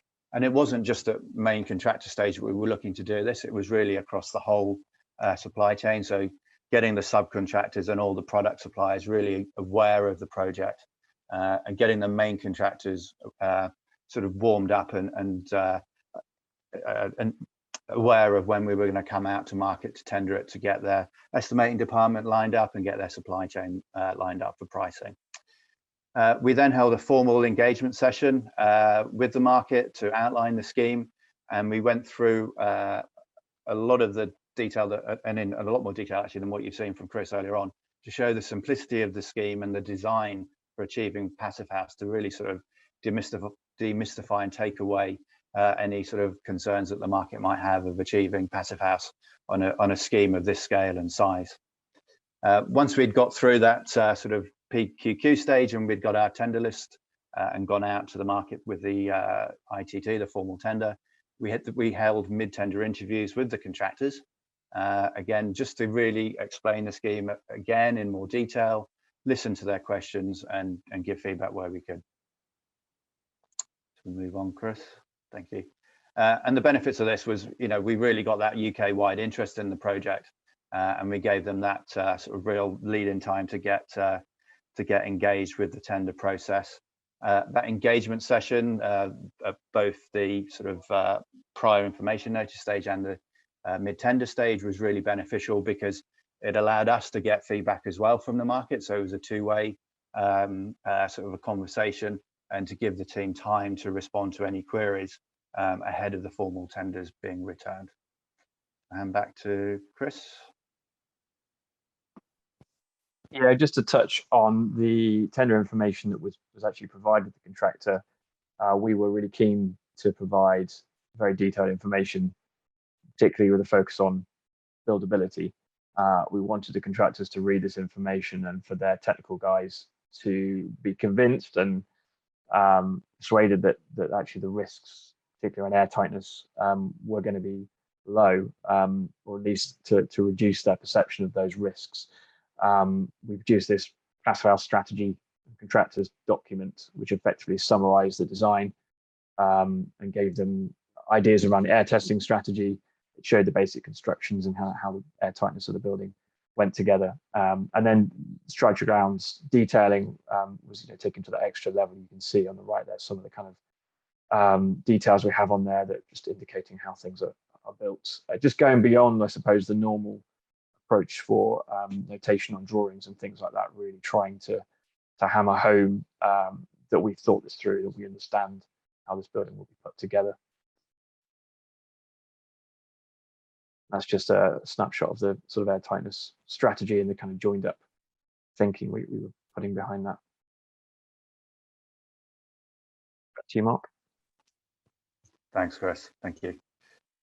Okay, so if we just sort of touch on the contractor responses now, I think the observations that we have from the whole tender exercise was quite interesting, and I think unfortunately we were in a market that was changing really quickly when we went out to tender at the sort of early part of the year, and when the tenders came back in the middle of the year. We all know what's happened with material prices and sort of lead-in material availability and labour and so on, with the effects of COVID, lockdowns and Brexit, etc., etc. So we're in a bit of a perfect storm, I guess, in some ways, which made things more complex than they probably would have been otherwise. What we did see is contractors had experience of Passive House, but had limited experience of Passive House at this scale. But that was something that we did sort of understand, given the scale of this and the size of this project being one of the largest Passive House schemes of its type in the UK. What was really pleasing was that the contractors brought their sort of thoughts and intelligence to the tender. One of the contractors gave us an alternative bid based on an alternative structural solution. They proposed the precast option instead of the in situ frame, because of their view on the challenges of achieving the air tightness and how they could sort of minimize that with the precast frame solution around the joints between the materials and the finishes, particularly around the cladding encapsulation. What we did see was that the air testing was a concern coming up a few times, and we saw that through both the program and probably the level of preliminaries around the logistics and the amount of supervision that was included within the tenderers' responses. And items like the weather conditions, that they had concerns around actually doing the encapsulation of the building to achieve the air tightness, and then the air testing, as well, and how the weather might impact on that. And that really bled through into their sort of views on contract conditions and contract amendments, and how weather delays might impact on achieving the certification at the end of the project. And obviously with student accommodation, there's a pretty fixed date for when the buildings need to be handed over for the students to occupy these. The other concern, I think, was the planning conditions that Kieran mentioned, that South Gloucester had made it a condition that passive house certification had to be achieved with the project. So again, the contractors were a little bit wary of that one as a must-have there. We move on to the next slide. Again, the other couple of items that we did see was that there's still a bit of a lack of competition for various sort of products or elements of the building with passive house certification, and that came through for things like the air handling units, where there's only a couple of product suppliers around, and also for that facade encapsulation.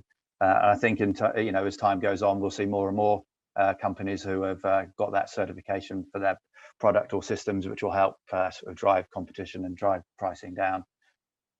What really was positive, though, was that 2 contractors had put their whole teams through passive house training, and that was really good to see their commitment to both passive house and to the university's net zero carbon and sustainability objectives. So that was really positive.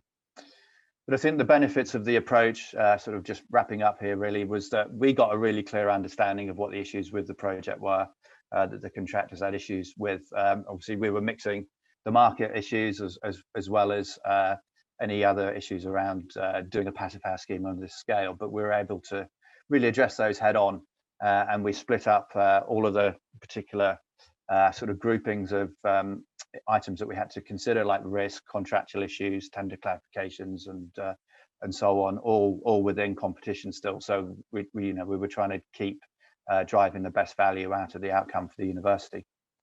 What was good, finally, was the positive feedback that we did get from the contractors on the level and the quality of the design that was given to them, especially around the thoughts that had gone into the buildability of the scheme. So that was it was really pleasing to see that they were positive in their feedback on that. So if I just hand over now to Kieran, who will just conclude. Thanks, Mark. Yeah, just trying to pick out these sort of 5 key points that came across. It's 5 key points we put across in that brief presentation.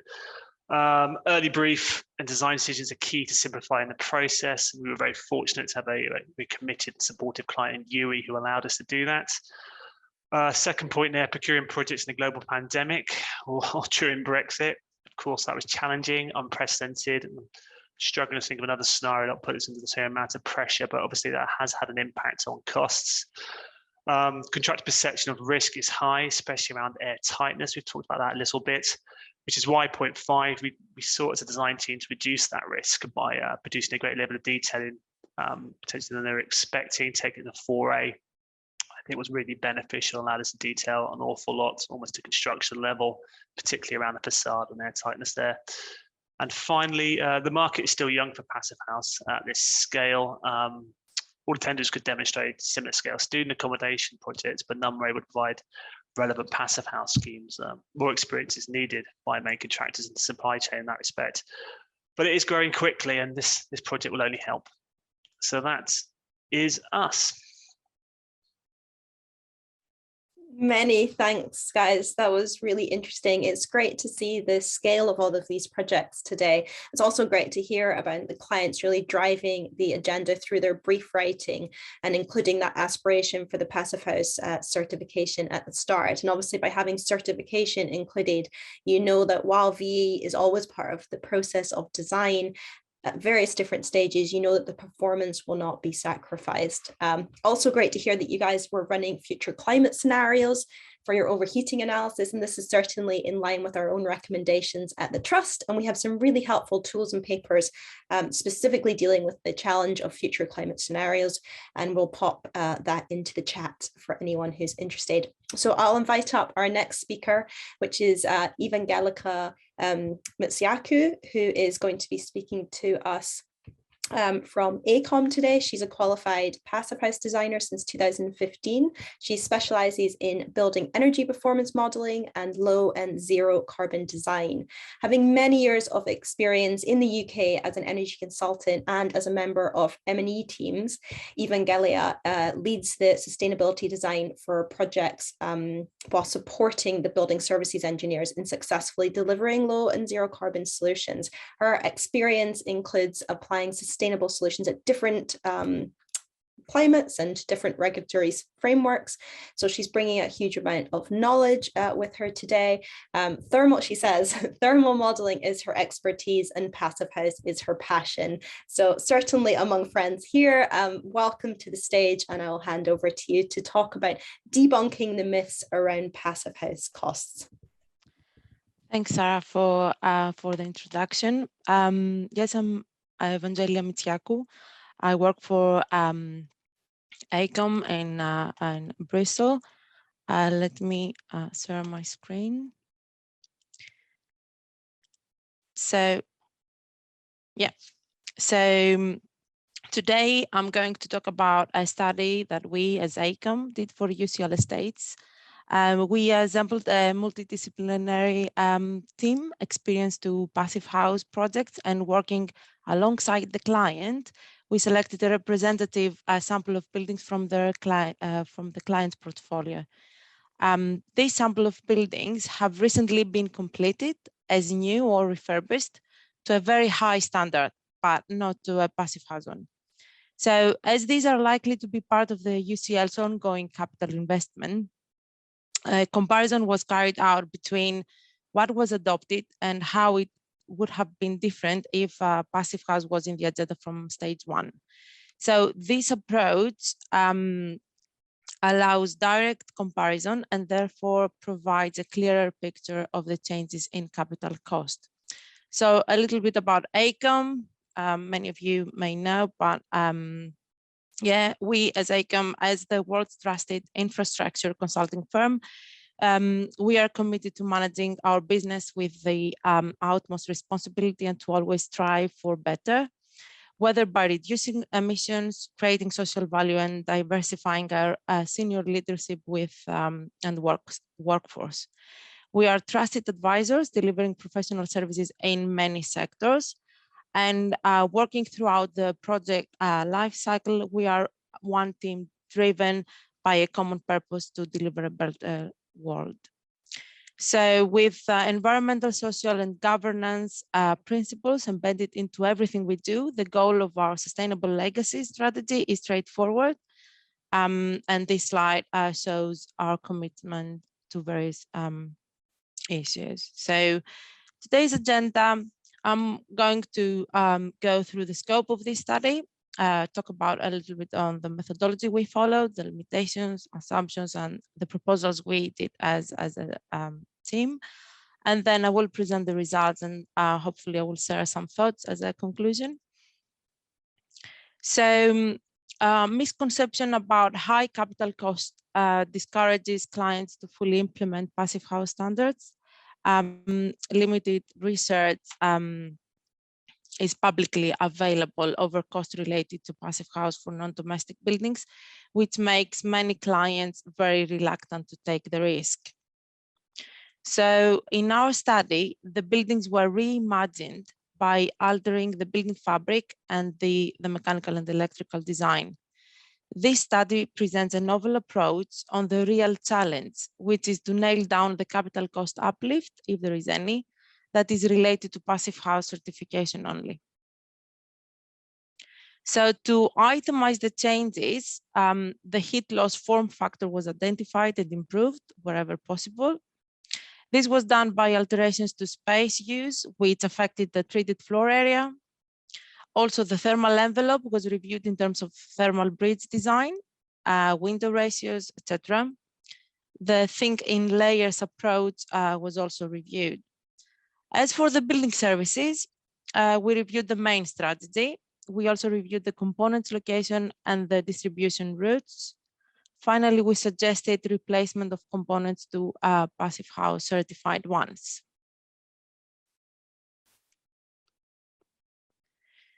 So there were limitations on the study in terms of the data that was available to us. For example, we didn't have access to all as-built specifications.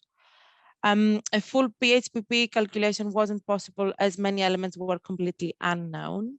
For example, the district heating distribution losses. Another limitation was that the PHPP allows for a very low internal heat gains when these are compared to the brief or the reality. Therefore, we classified both of the data quality and the PHPP input as amber. We highlighted that there are items that need a feasibility study and more likely could risk certification.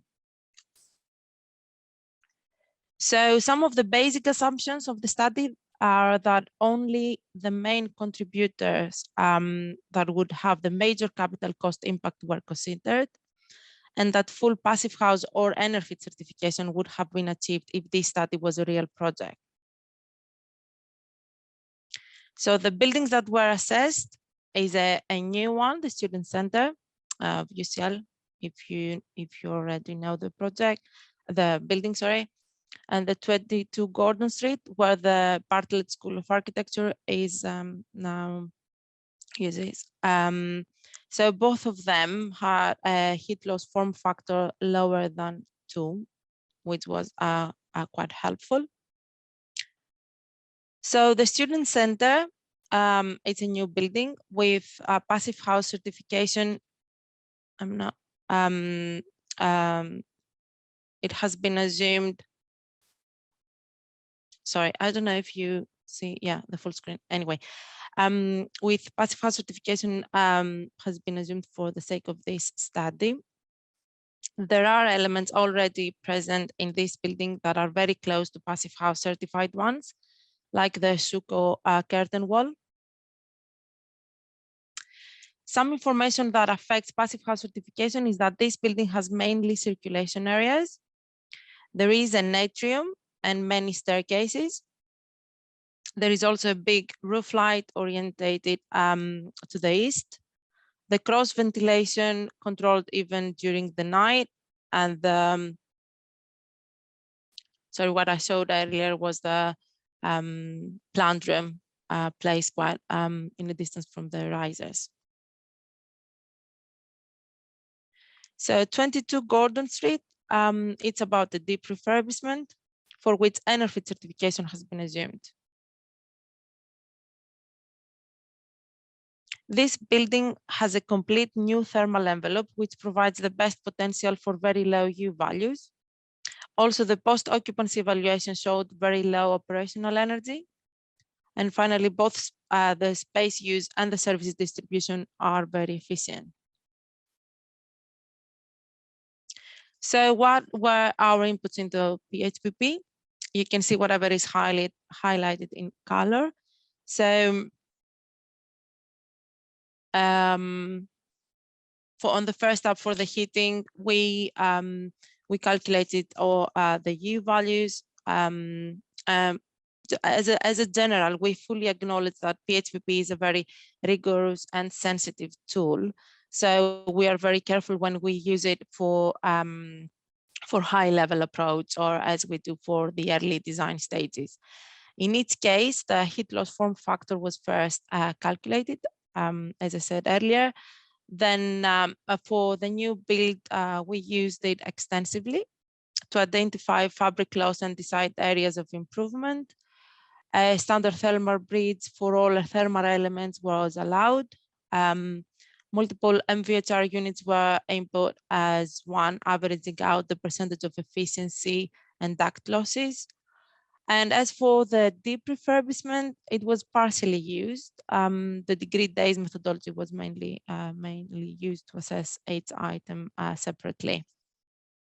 So obviously the summer vent to check whether the windows can provide us enough ventilation to mitigate any overheating issues. And the primary energy, so all the small power elements in the building were calculated. Best practice from other relevant projects was employed, and what we highlighted is that a feasibility study is required for the district heating element in both cases before this system is excluded for any potential use in UCL's future passive house projects. So let's see some of the results after reimagining the student center against the passive house certification design. The current heat loss form factor of the building is about 1.8, which can be reduced to 1.5 by doing a few tweaks to the design. For example, circulation areas, which form a big part of client's brief, redesigned to allow for 100% use in TFA terms. The thermal envelope line was redefined by excluding areas and separating structures for architectural features. We also suggested improvements to the thermal envelope. From a passive house perspective, the building is heavily serviced. One of the suggestions was the omittance of all the domestic hot water distribution pipes, as the hot water demand to serve the wash hand basins is minimal. And there was a solution for the shower at the basement. And these are the results for the student center. So the capital cost breakdown related to passive house for the passive house certification for the student center. We can see that for the fabric alone was 2.33%, whereas for the building services was only 0.12%. We can clearly see that the building fabric improvements take the biggest load of the capital cost uplift, and in the middle in the pie chart. As for the 22 Gordon Street, we can see the results against the proposal, against the EnerPHit certification design. The heat loss form factor of the building is about 1.2, which reflects a very compact and therefore efficient building. So this study has focused on improvements to the comfort standards that a passive house certified building could offer with regards to overheating, draughts, radiant surface temperature. So AECOM suggestions included window areas reduction by 20% for east and west facade and 50% to the north. Also, main alterations to the mechanical and electrical design included pre-insulated pipe clips to all hot water distribution pipe work, which will reduce the domestic hot water needs by 25%.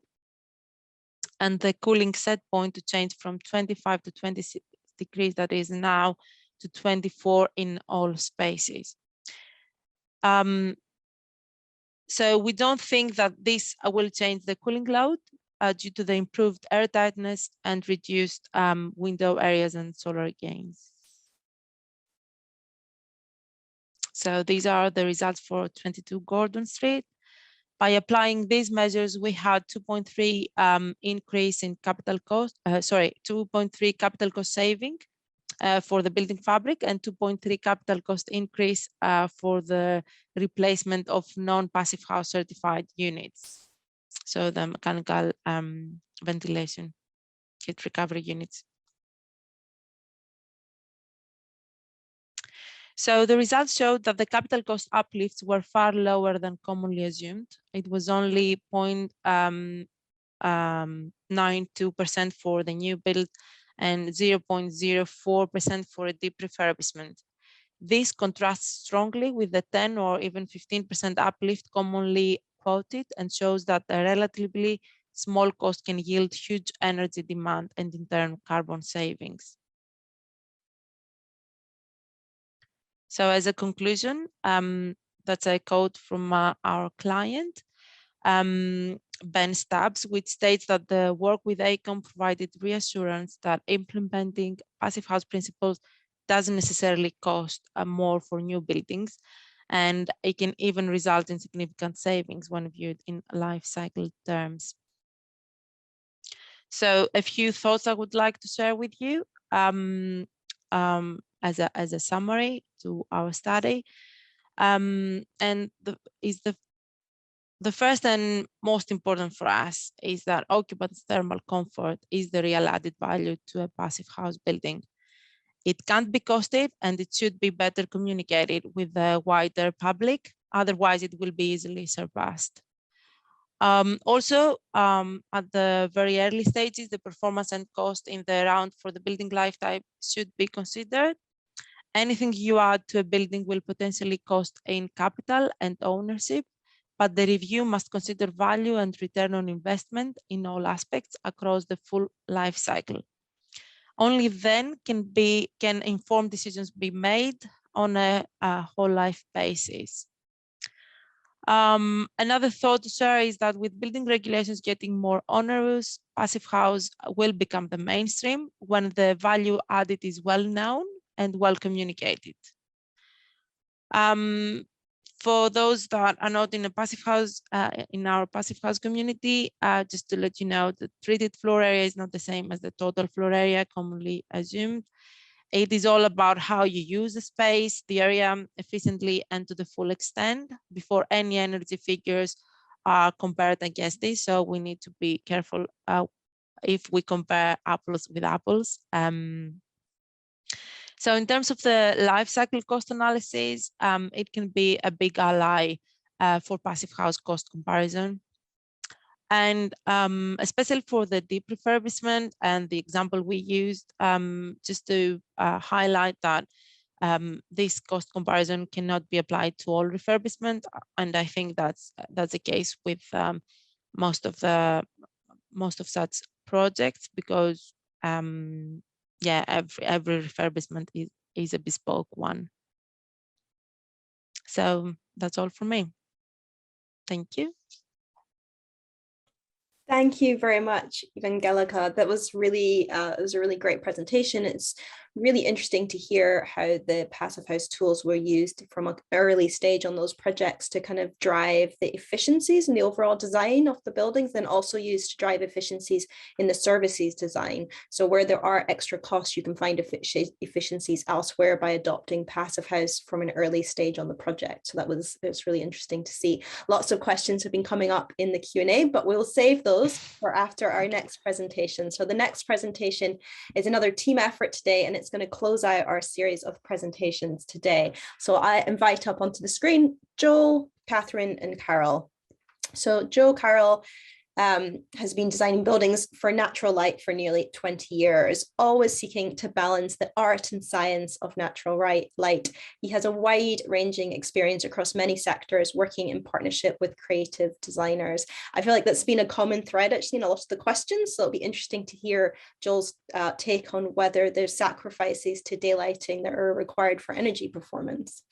He's an experienced director at Coda with a demonstrated history of innovation in both the construction and non-profit sectors.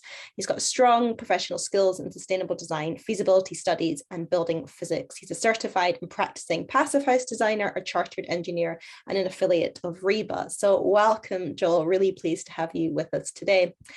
Second in the team is Catherine Fleming from Loughborough University. As an architect with over 20 years experience, Catherine has a range of experience in several architectural environments, including private practice, social housing, and local authority. Catherine decided to make a career change, moving into project management, joining Loughborough University's FM team in November 2017 as a project manager. In her role as a project manager, she's been responsible for a broad range of projects, including being part of the Loughborough delivery team for the LLC Armstrong building, for the Access Group, a 9,000 square metre building project for the university's Science and Enterprise Park.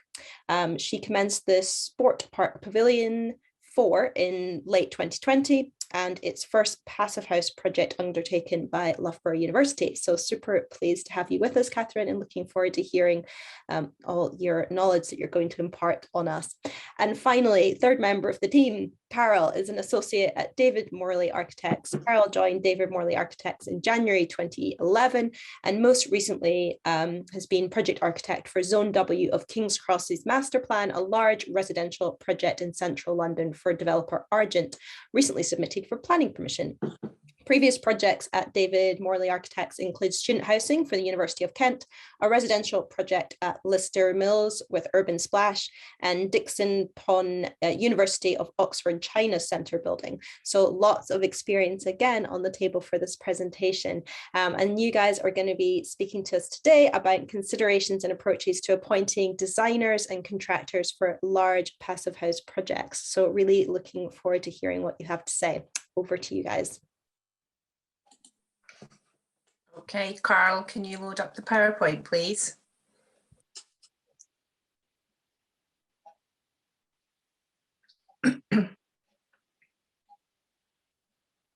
Okay, thanks for attending this. I'm not going to speak too much about the building. I'm actually going to speak about the process that I went through.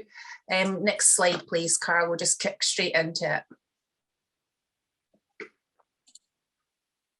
Okay, so Sport Park is an existing 3-pavilion BREEAM Excellent building, and the project involves the extension of a 2,000 square metre extension. It is actually under the umbrella of a university building, but it's actually a Category A commercial office development because we have a number of leased properties with commercial tenants in them. The building currently is a hub for sports governing bodies, and it sits within the parkland setting of Loughborough University Science and Enterprise Park. The project was funded by Leicester and Leicestershire Enterprise Partnership, which did add a dimension of stress and pressure to the project. Next slide, please, Carl.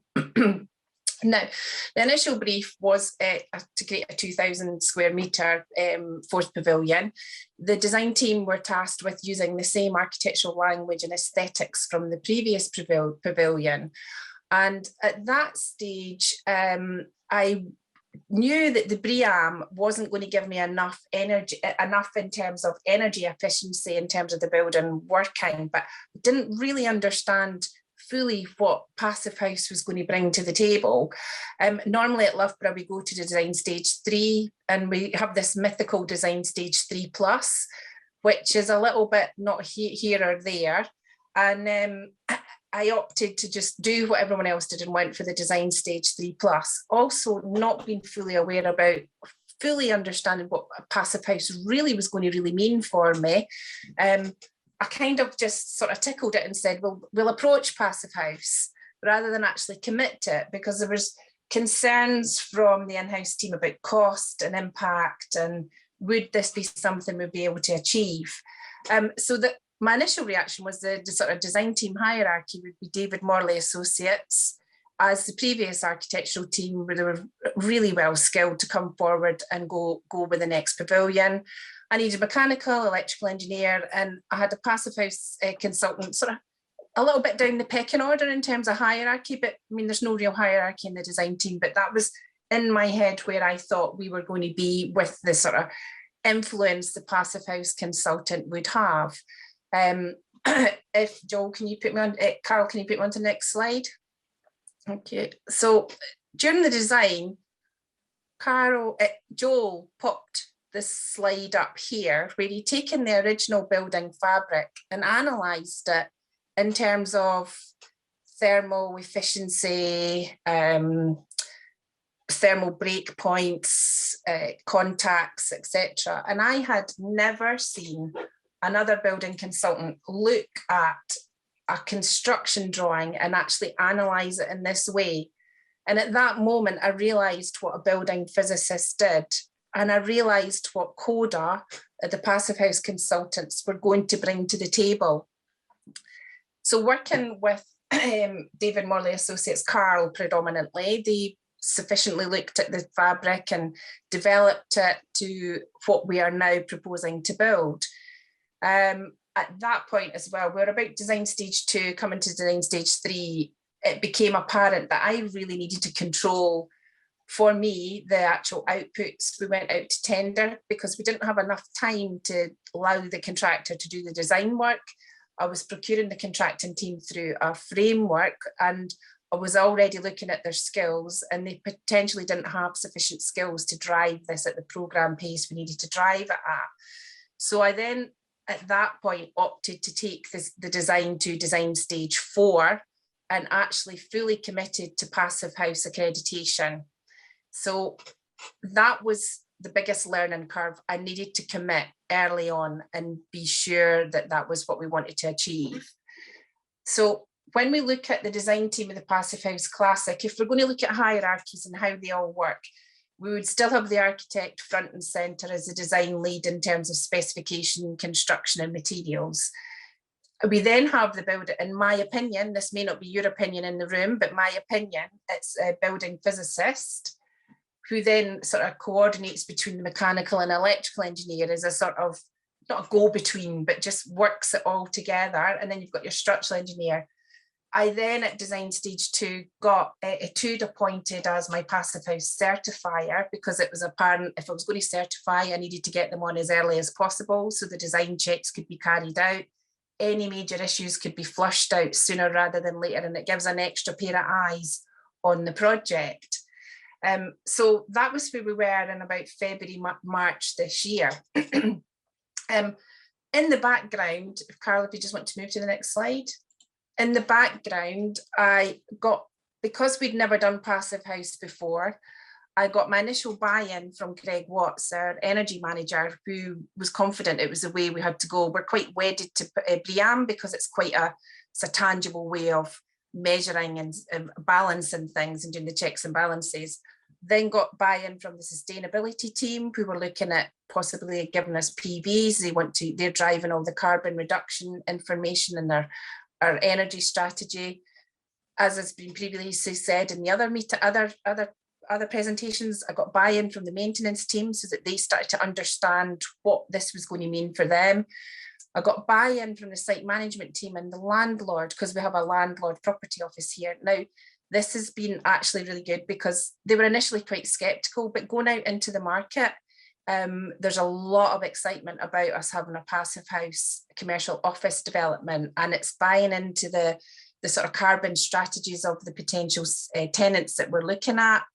I was also lucky enough to have buy-in from Professor Malcolm Cook and Professor Kevin Lomas. So I had at a higher level, support at a higher level, which was all giving me support to go forward with the ops and our governance team, who possibly didn't really understand that. So that was, I think it's a really collective approach you have to take. You can't just do this in isolation, and you have to get your team to actually acknowledge what this is going to mean for them. Next slide, please, Carl. Now, procurement was I found it very interesting. We never give contractors the opportunity to say, actually, we're a bit short here in our skills. And looking at the lot, the sort of 13 contractors I could look at in the framework lot, there was only about, I'd probably say about 30% of them had actually managed to build a Passive House building or something that looked like Passive House. So I couldn't score them based on their experience. To score it evenly, I had to say, well, tell us what you don't know and tell us how you're going to fill that gap. We also, rather than do interviews, we did contract meetings, sort of meet and greets, where they could raise their questions. We could start to build working relationships to look towards a more collaborative approach. And I think that was the key thing. We needed to get the word collaboration. And if that's the one key message I'd like to say, it's collaboration, which is the key thing with a Passive House. It's a situation where everybody wants to be a winner. And the only way to do that is to work together. As you previously said, supply chain is an interesting place at the minute, along with the market, the construction market.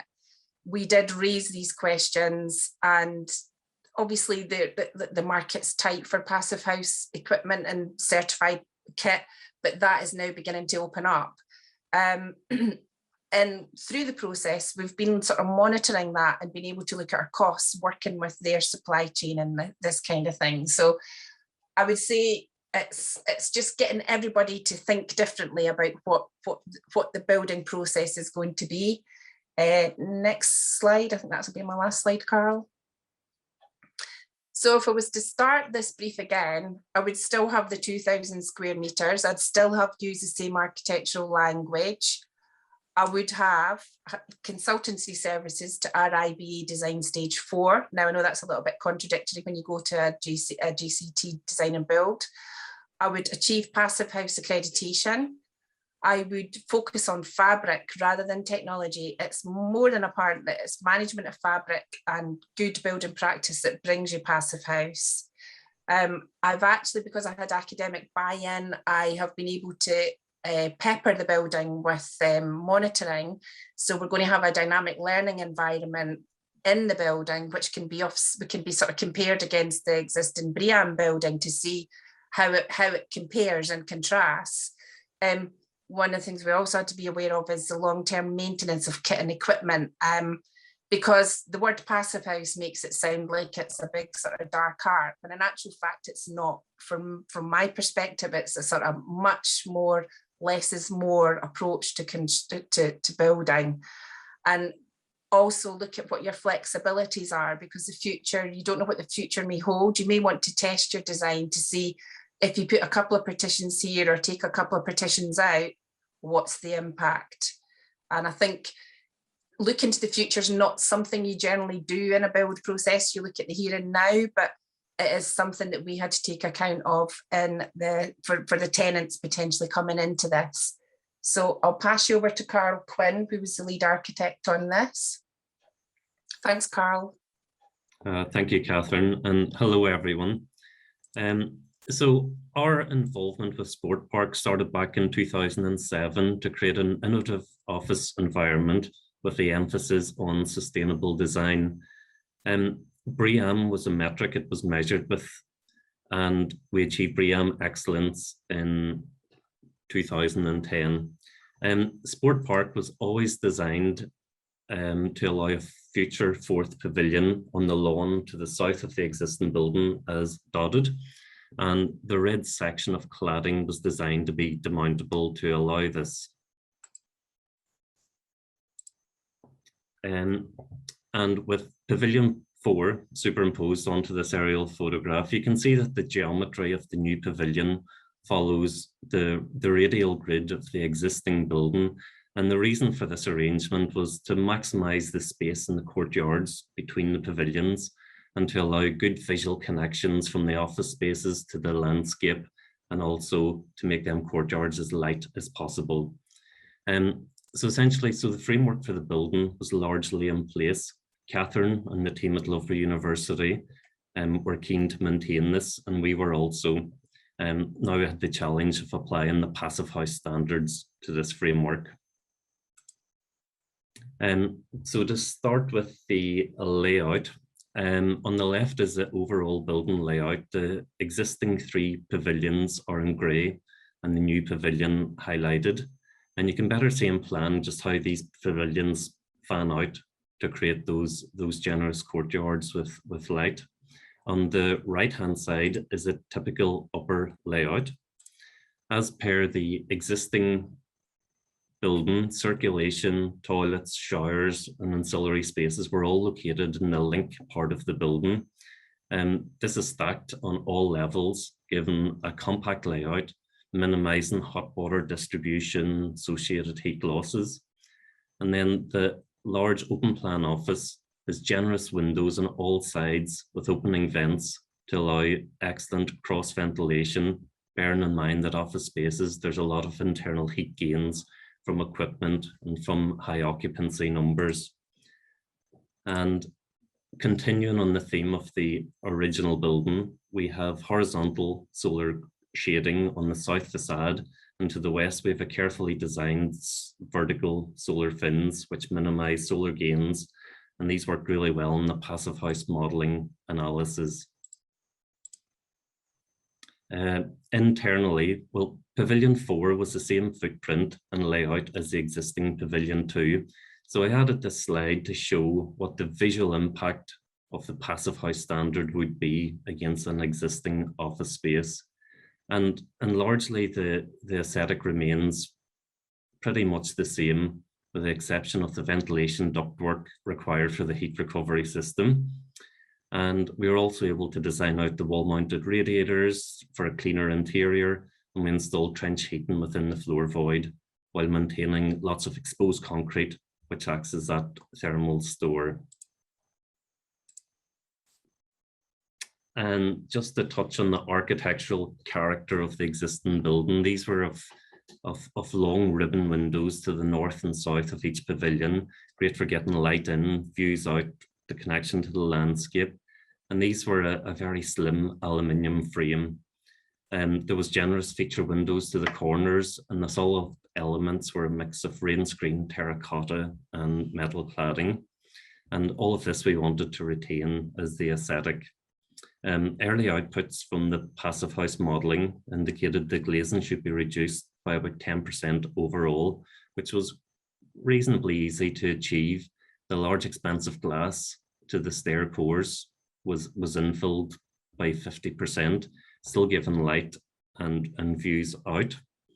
While in the office spaces, we introduced these louver panels within the window arrangement, and these louvers doubled up as natural ventilation grills, but largely the elevations had the same look and feel. And I think the whole design process was a really important retrospective for us, looking back at a 10-year-old BREEAM excellent design with sustainability at its core. And while a lot of the design elements work really well and could be easily incorporated into Pavilion 4, such as the windows, the solar shading, thermal mass, the building envelope was a key area for improvement. And the outcome of the modelling was that the thermal fabric performance has generally doubled in terms of the insulation levels for the floors, walls, windows, roof. And a huge advantage in the industry today is the availability of products to provide thermal breaks, which were very limited 10 years ago. The modelling and analysis by Joel early in the design process made a real difference to the final detailing, and we were able to better the performance but maintain the look and feel of the existing building.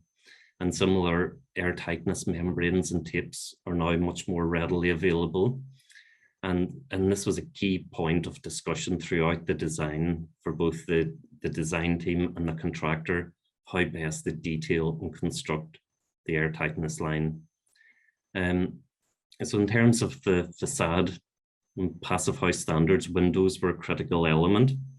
And we were fortunate to source an alternative window system, which gives the same slim frame with a timber inner frame as the original building, but perform twice as well. So with all these design items combined and a lot of technical analysis by Joel, we've been able to produce a much better performing low carbon building, which ties in seamlessly with the existing sport park. And I am going to hand you over to Joel, who'll dive a little bit further into the passive house aspects. Thanks, Carl. Very good to hear from you and Catherine, and very good to be with everybody this afternoon. I nearly got caught on the M6 on the way down to my home office ready for the conference, but thankfully the traffic was kind. So here I am, and very glad to be here. So without further ado, Carl, could you put me onto the first slide from the presentation? So you've heard already about the brief and the architectural language and the history of this building. And it's just a really interesting challenge to take an existing three pavilion building designed to very high standards 10 or so years ago, a little bit more, and figure out what has to change to get you through to a Passive House Classic, or indeed Passive House Plus certified exemplar in today's world. So I'll try and rattle you through the building physics here, but really from the point where we were given the go-ahead to go with Passive House from Catherine and the team, it was all about how can we make this building as cost-effective Passive House as possible. So we're not trying to do the very lowest U values we possibly can. We're trying to do the most sensible and pragmatic U values that will achieve us a Passive House building in the round. So it's not extravagance, it's lean and effective strategy we're trying to achieve. So next slide, please, Carl.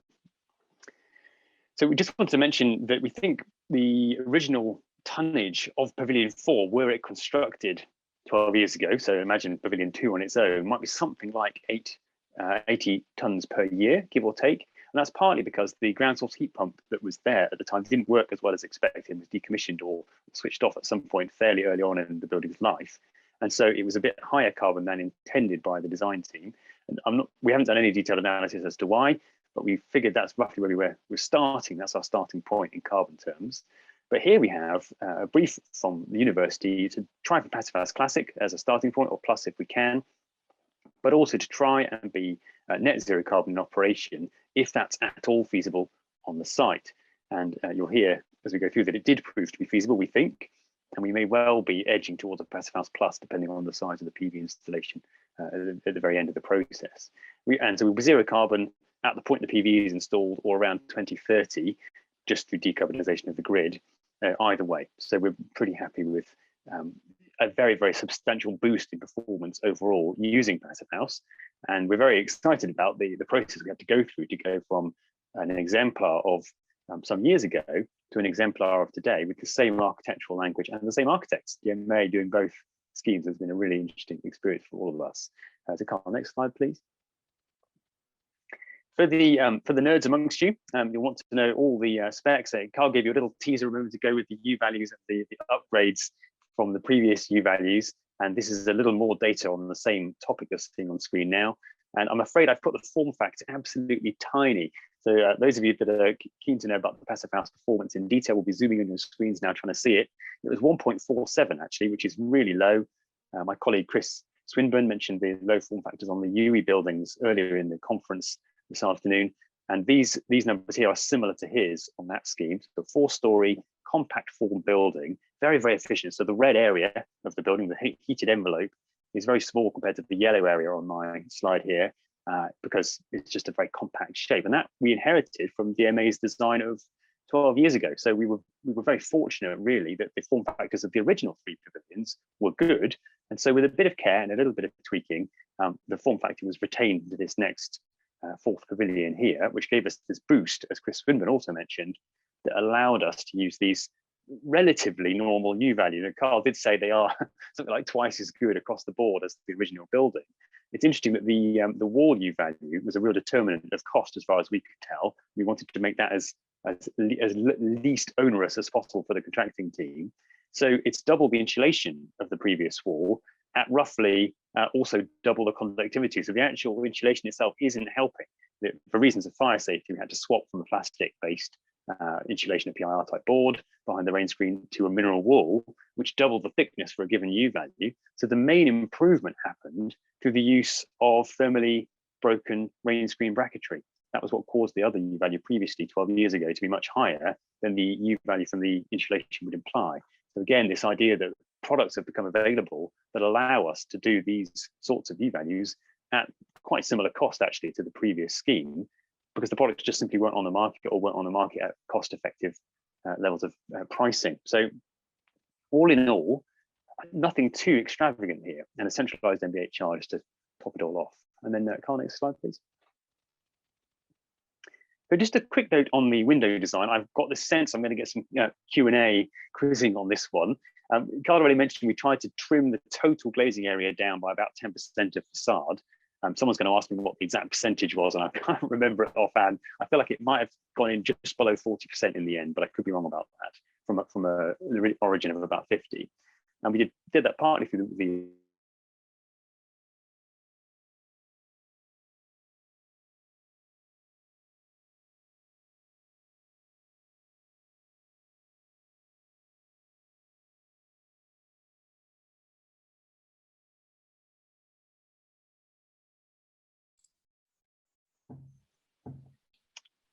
I think we've lost. I just had a glitch to my connection there. Can you hear me all right? Yeah, Joel, we lost you for a few minutes. You were fine right up until you said. If you can't hear me, someone has to wave or shout or something. No, we can hear you now. Glazing we lost you at 50%. Really fundamental. Did you catch that?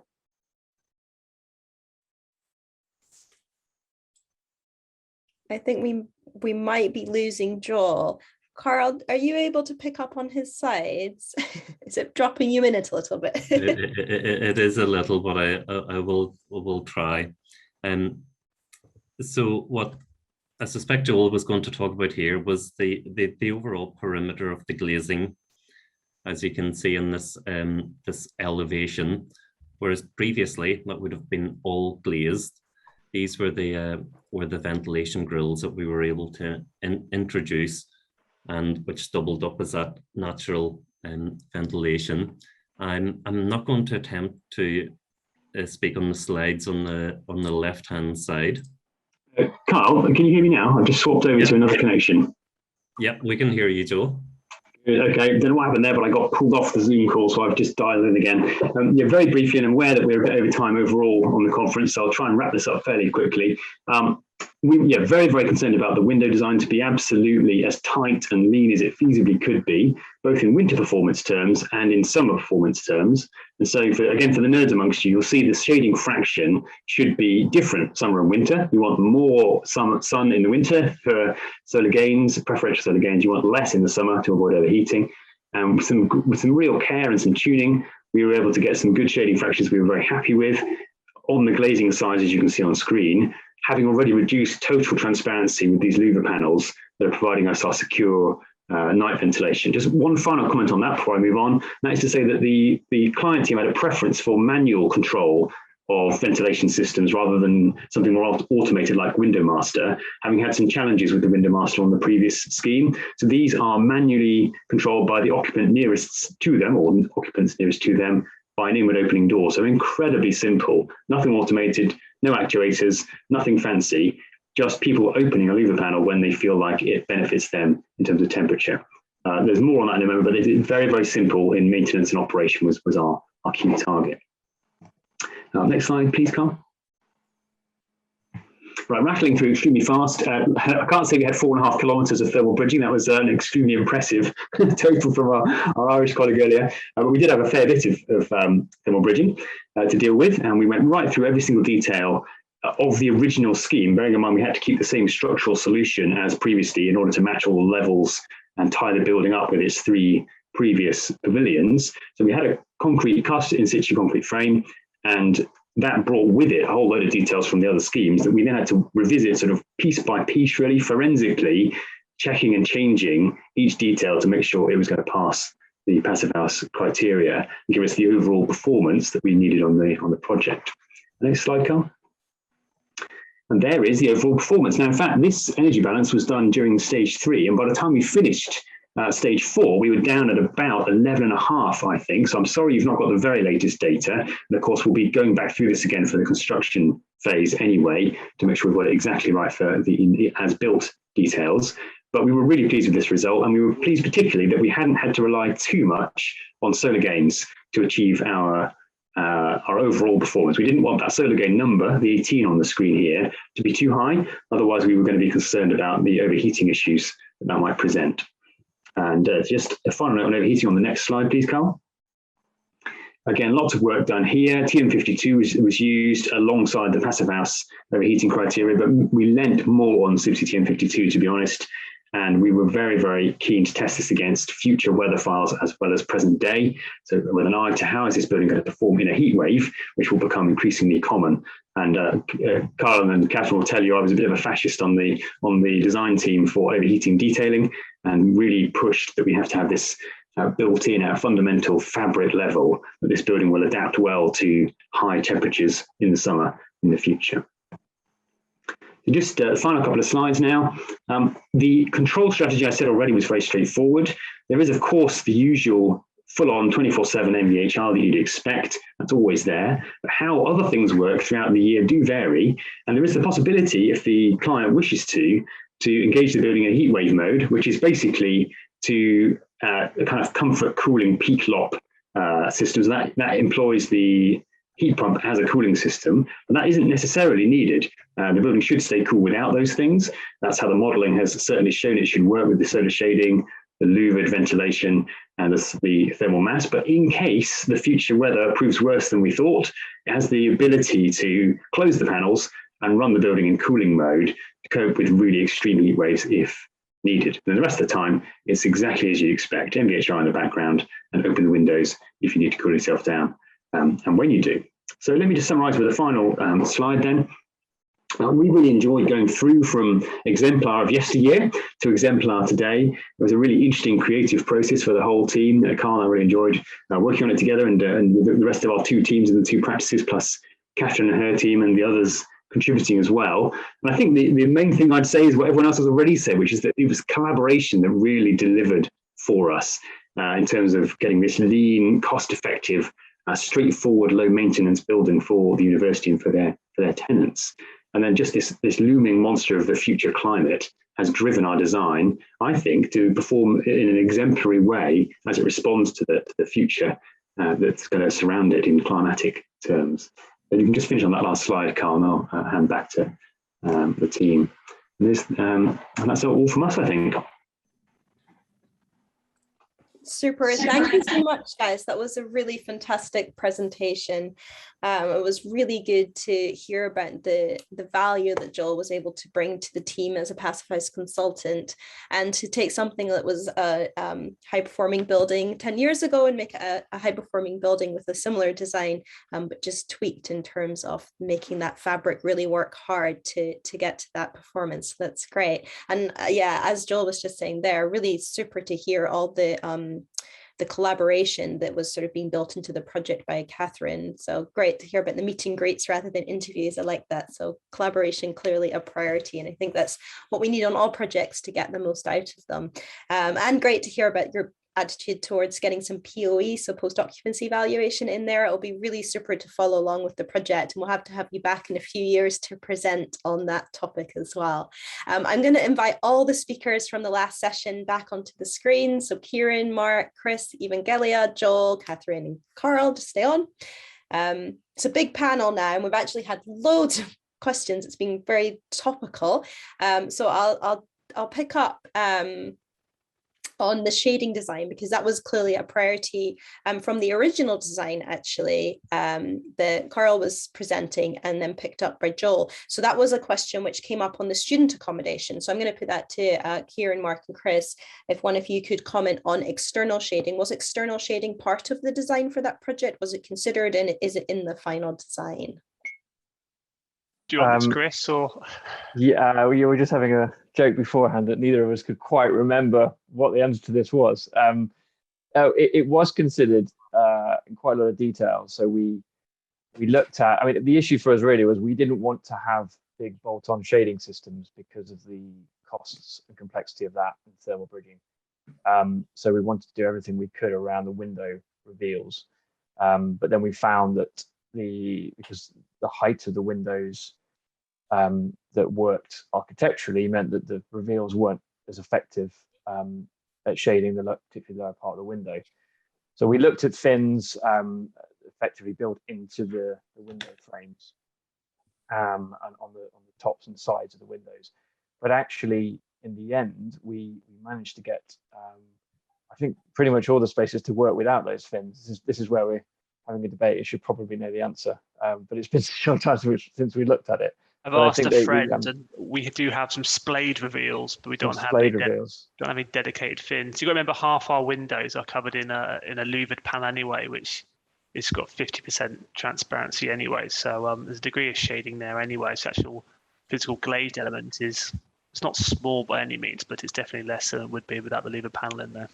Okay. And I think the reveal depth is 230 millimeters on the frame to the edge. So yeah, the insulation quite a significant. It's quite chunky as well. Yeah, sorry, long answer. No, that's great. It's good to get into the details. So another question which came up, which is actually relevant to both of the building presentations, was a question around the strategy for air testing. Obviously, on bigger buildings, the strategy that's in place for how the building's going to be tested affects the program on site in terms of the construction process. So I don't know which team wants to pick up on it first, but was there a plan, or is there a plan to compartmentalize the air testing in a strategic way to allow the contractor to progress elements of the building and be secure that before they cover things up, that the airtightness products are all doing their job? Should we go with team, because that was team one just answering. So Joel, Catherine and Carl, do you want to pick that one up? just quickly doing a sound check. Is that coming through all right for you? We can hear you, Joel, yeah. Great, okay. We didn't do as detailed an airtightness strategy plan as I think probably Chris and his team did on UE, partly because our building is much smaller. I mean, it's still a very significant building in our opinion, but it's 4,000 square meters, and it divides into 4 floor plates pretty readily, with a limited number of stair cores and so on. So we can subdivide into floors and test floor by floor if we need to. And bear in mind, our building is thermally and airtightness separate from the 3 original buildings, so that will be sealed off and then tested in probably say floor by floor sequence, I'd imagine. But it's still challenging, and we have to detail it out with the contractor. Absolutely. And Chris, then what's the strategy for the student accommodation? Yeah, so where we got to with the tender was we proposed a possible strategy for the contractors that involved compartmentalizing, I think by floors, if I remember rightly, or it depends on the building, or one of the buildings by section.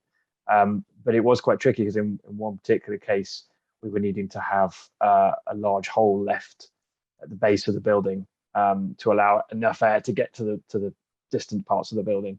So you immediately, on that scale of building, you realize how challenging that is and how much air you're actually moving with the fans to pressurize it. So that's something the contractor is going to have to pick up and develop. Yeah, I mean, it's clear that it's one of those collaborative elements as well, where it's very much can drive some of the design decisions actually in the building, and actually how you're going to run that testing process, right? The construction. So in hindsight, we could have invited one of the testers along to actually tell us how they would carve the building up, and actually tell the contractors a little bit more detail about that. So yeah, one for next time. But the complexity of that is that to do that, you need to know the contractor's build sequence as well. So it's one of these things where you can try and do as much up front as you can, but actually until the contractor makes his program and plans how he's going to build the thing, it's quite difficult to predict that. Yeah. Collaboration. That was really great. So there's a couple of questions which have come in on costs for Ewan and Gelia. I think that I'll just read them out. So the first was an analysis, like, does the analysis that you've carried out take into account the labor costs and perhaps higher cost per hour for the more highly trained individuals and or a greater number of labor hours? I think there are 2 questions related to the same subject on this. So our study, all the questions that I have been asked were put in front of the client and said, okay, do you want us to cost on these, or are these elements that you're not interested for the sake of this study? And for this particular one, because there wasn't the breakdown for obvious reasons in consultant fees wasn't available to us, it was very difficult to itemize that, although we highlighted that there might be a cost uplift for that. But in overall, we don't think it will impact on the percentage more than what we state in the survey. The scope of the survey was for the main contributors for the passive house certification, like building fabric and the services, and that's what we did at the end. Did you take into account any additional uplift for the extra QA that might be required on site to deliver to the passive house standard? Again, for that, we've highlighted, yes, that there are some workshops required on site, and also we've included extra air tightness tests. So that was part in a way for the Q&A. So yes, we have included for that. Okay, that's great. That's really interesting to hear. I think that we're Can I answer the daylight as well? Because there were a few. I mean, if we have a minute or two. Yeah, I was going to say, if everyone's happy, we just keep going for maybe sort of 5-10 minutes over today, just because there's a few more very interesting questions. So yes, take it away. So for the daylight, again, just for both buildings, I want again to highlight that there are multi-awarded. So I'm in a risky position to do anything to the architectural design, but at the same time, having Passive House on board, there will be some, let's say, items that either should be added or taken away. So in all facades where we've proposed a reduction in window ratios, window areas, was because the windows were a massive percentage of the facade, and we don't know the reason behind that, whether it was an architectural issue or brief from the client, but certainly it's not required for the passive house.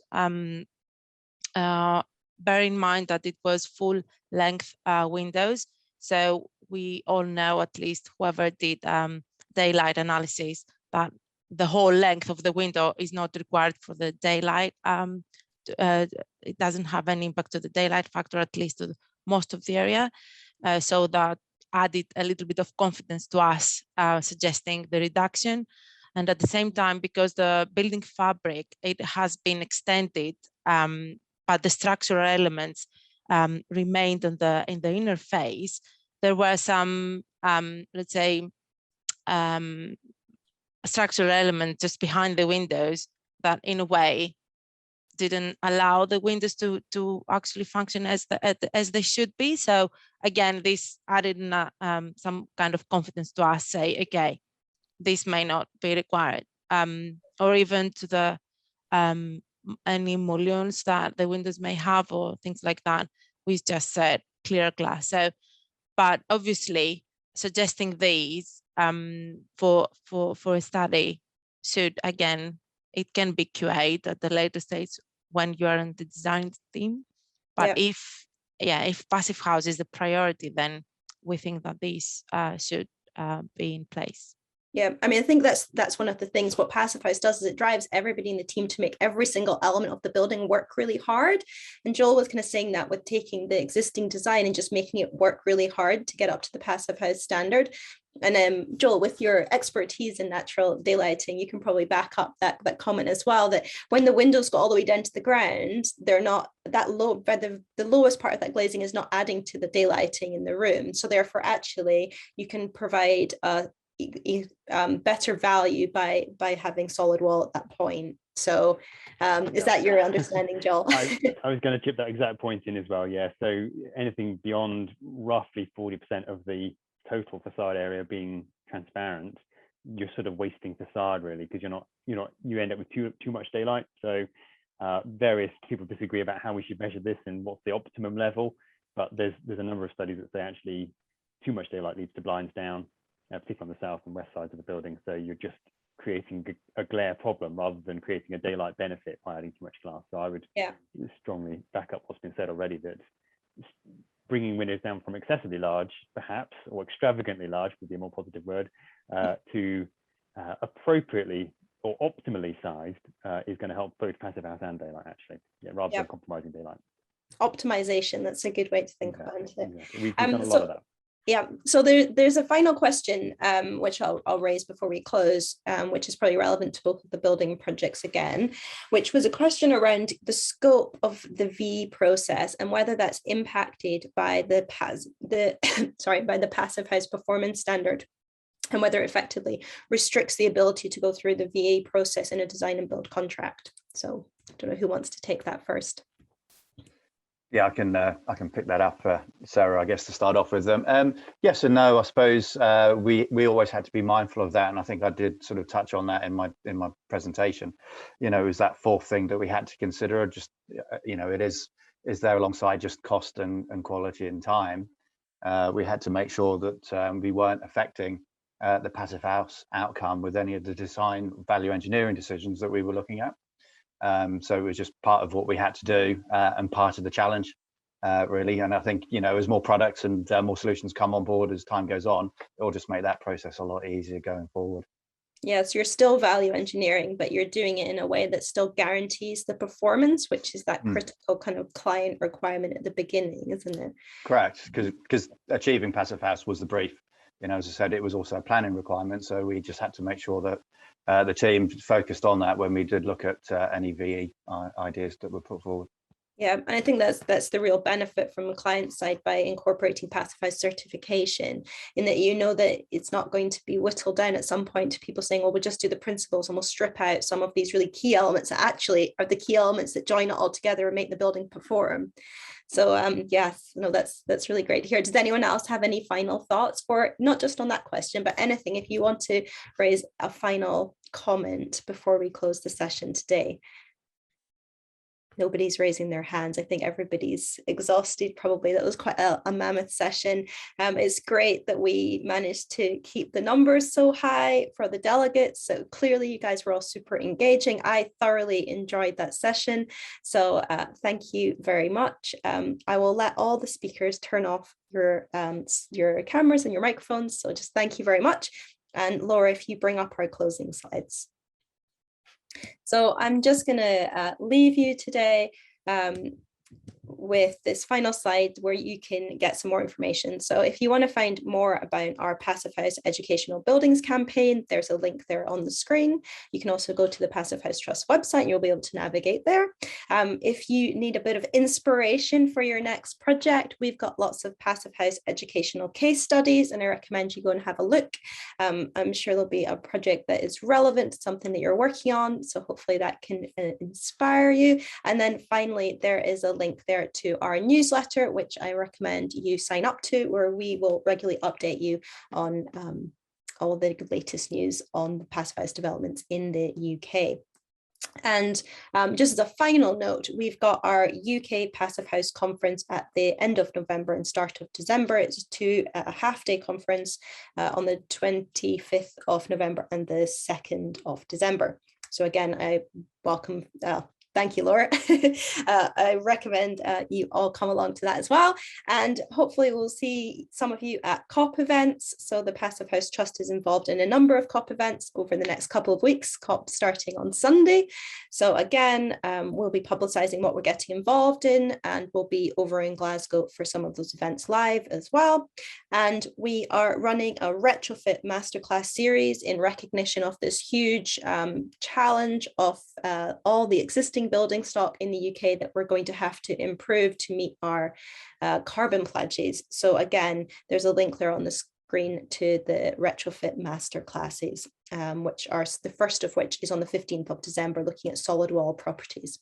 But we'll be going through all the different types of buildings well, not all of them, but we're going through a series of different building types. So hopefully, again, there'll be something relevant to a project you're working on. So that just leaves me with a final thank you again to all of our speakers today. I really enjoyed the session. I hope everybody joining today did as well. And the session's been recorded and it's going to be made available to all delegates. So thank you very much. Have a lovely evening, and we'll hopefully see you at one of the upcoming events soon.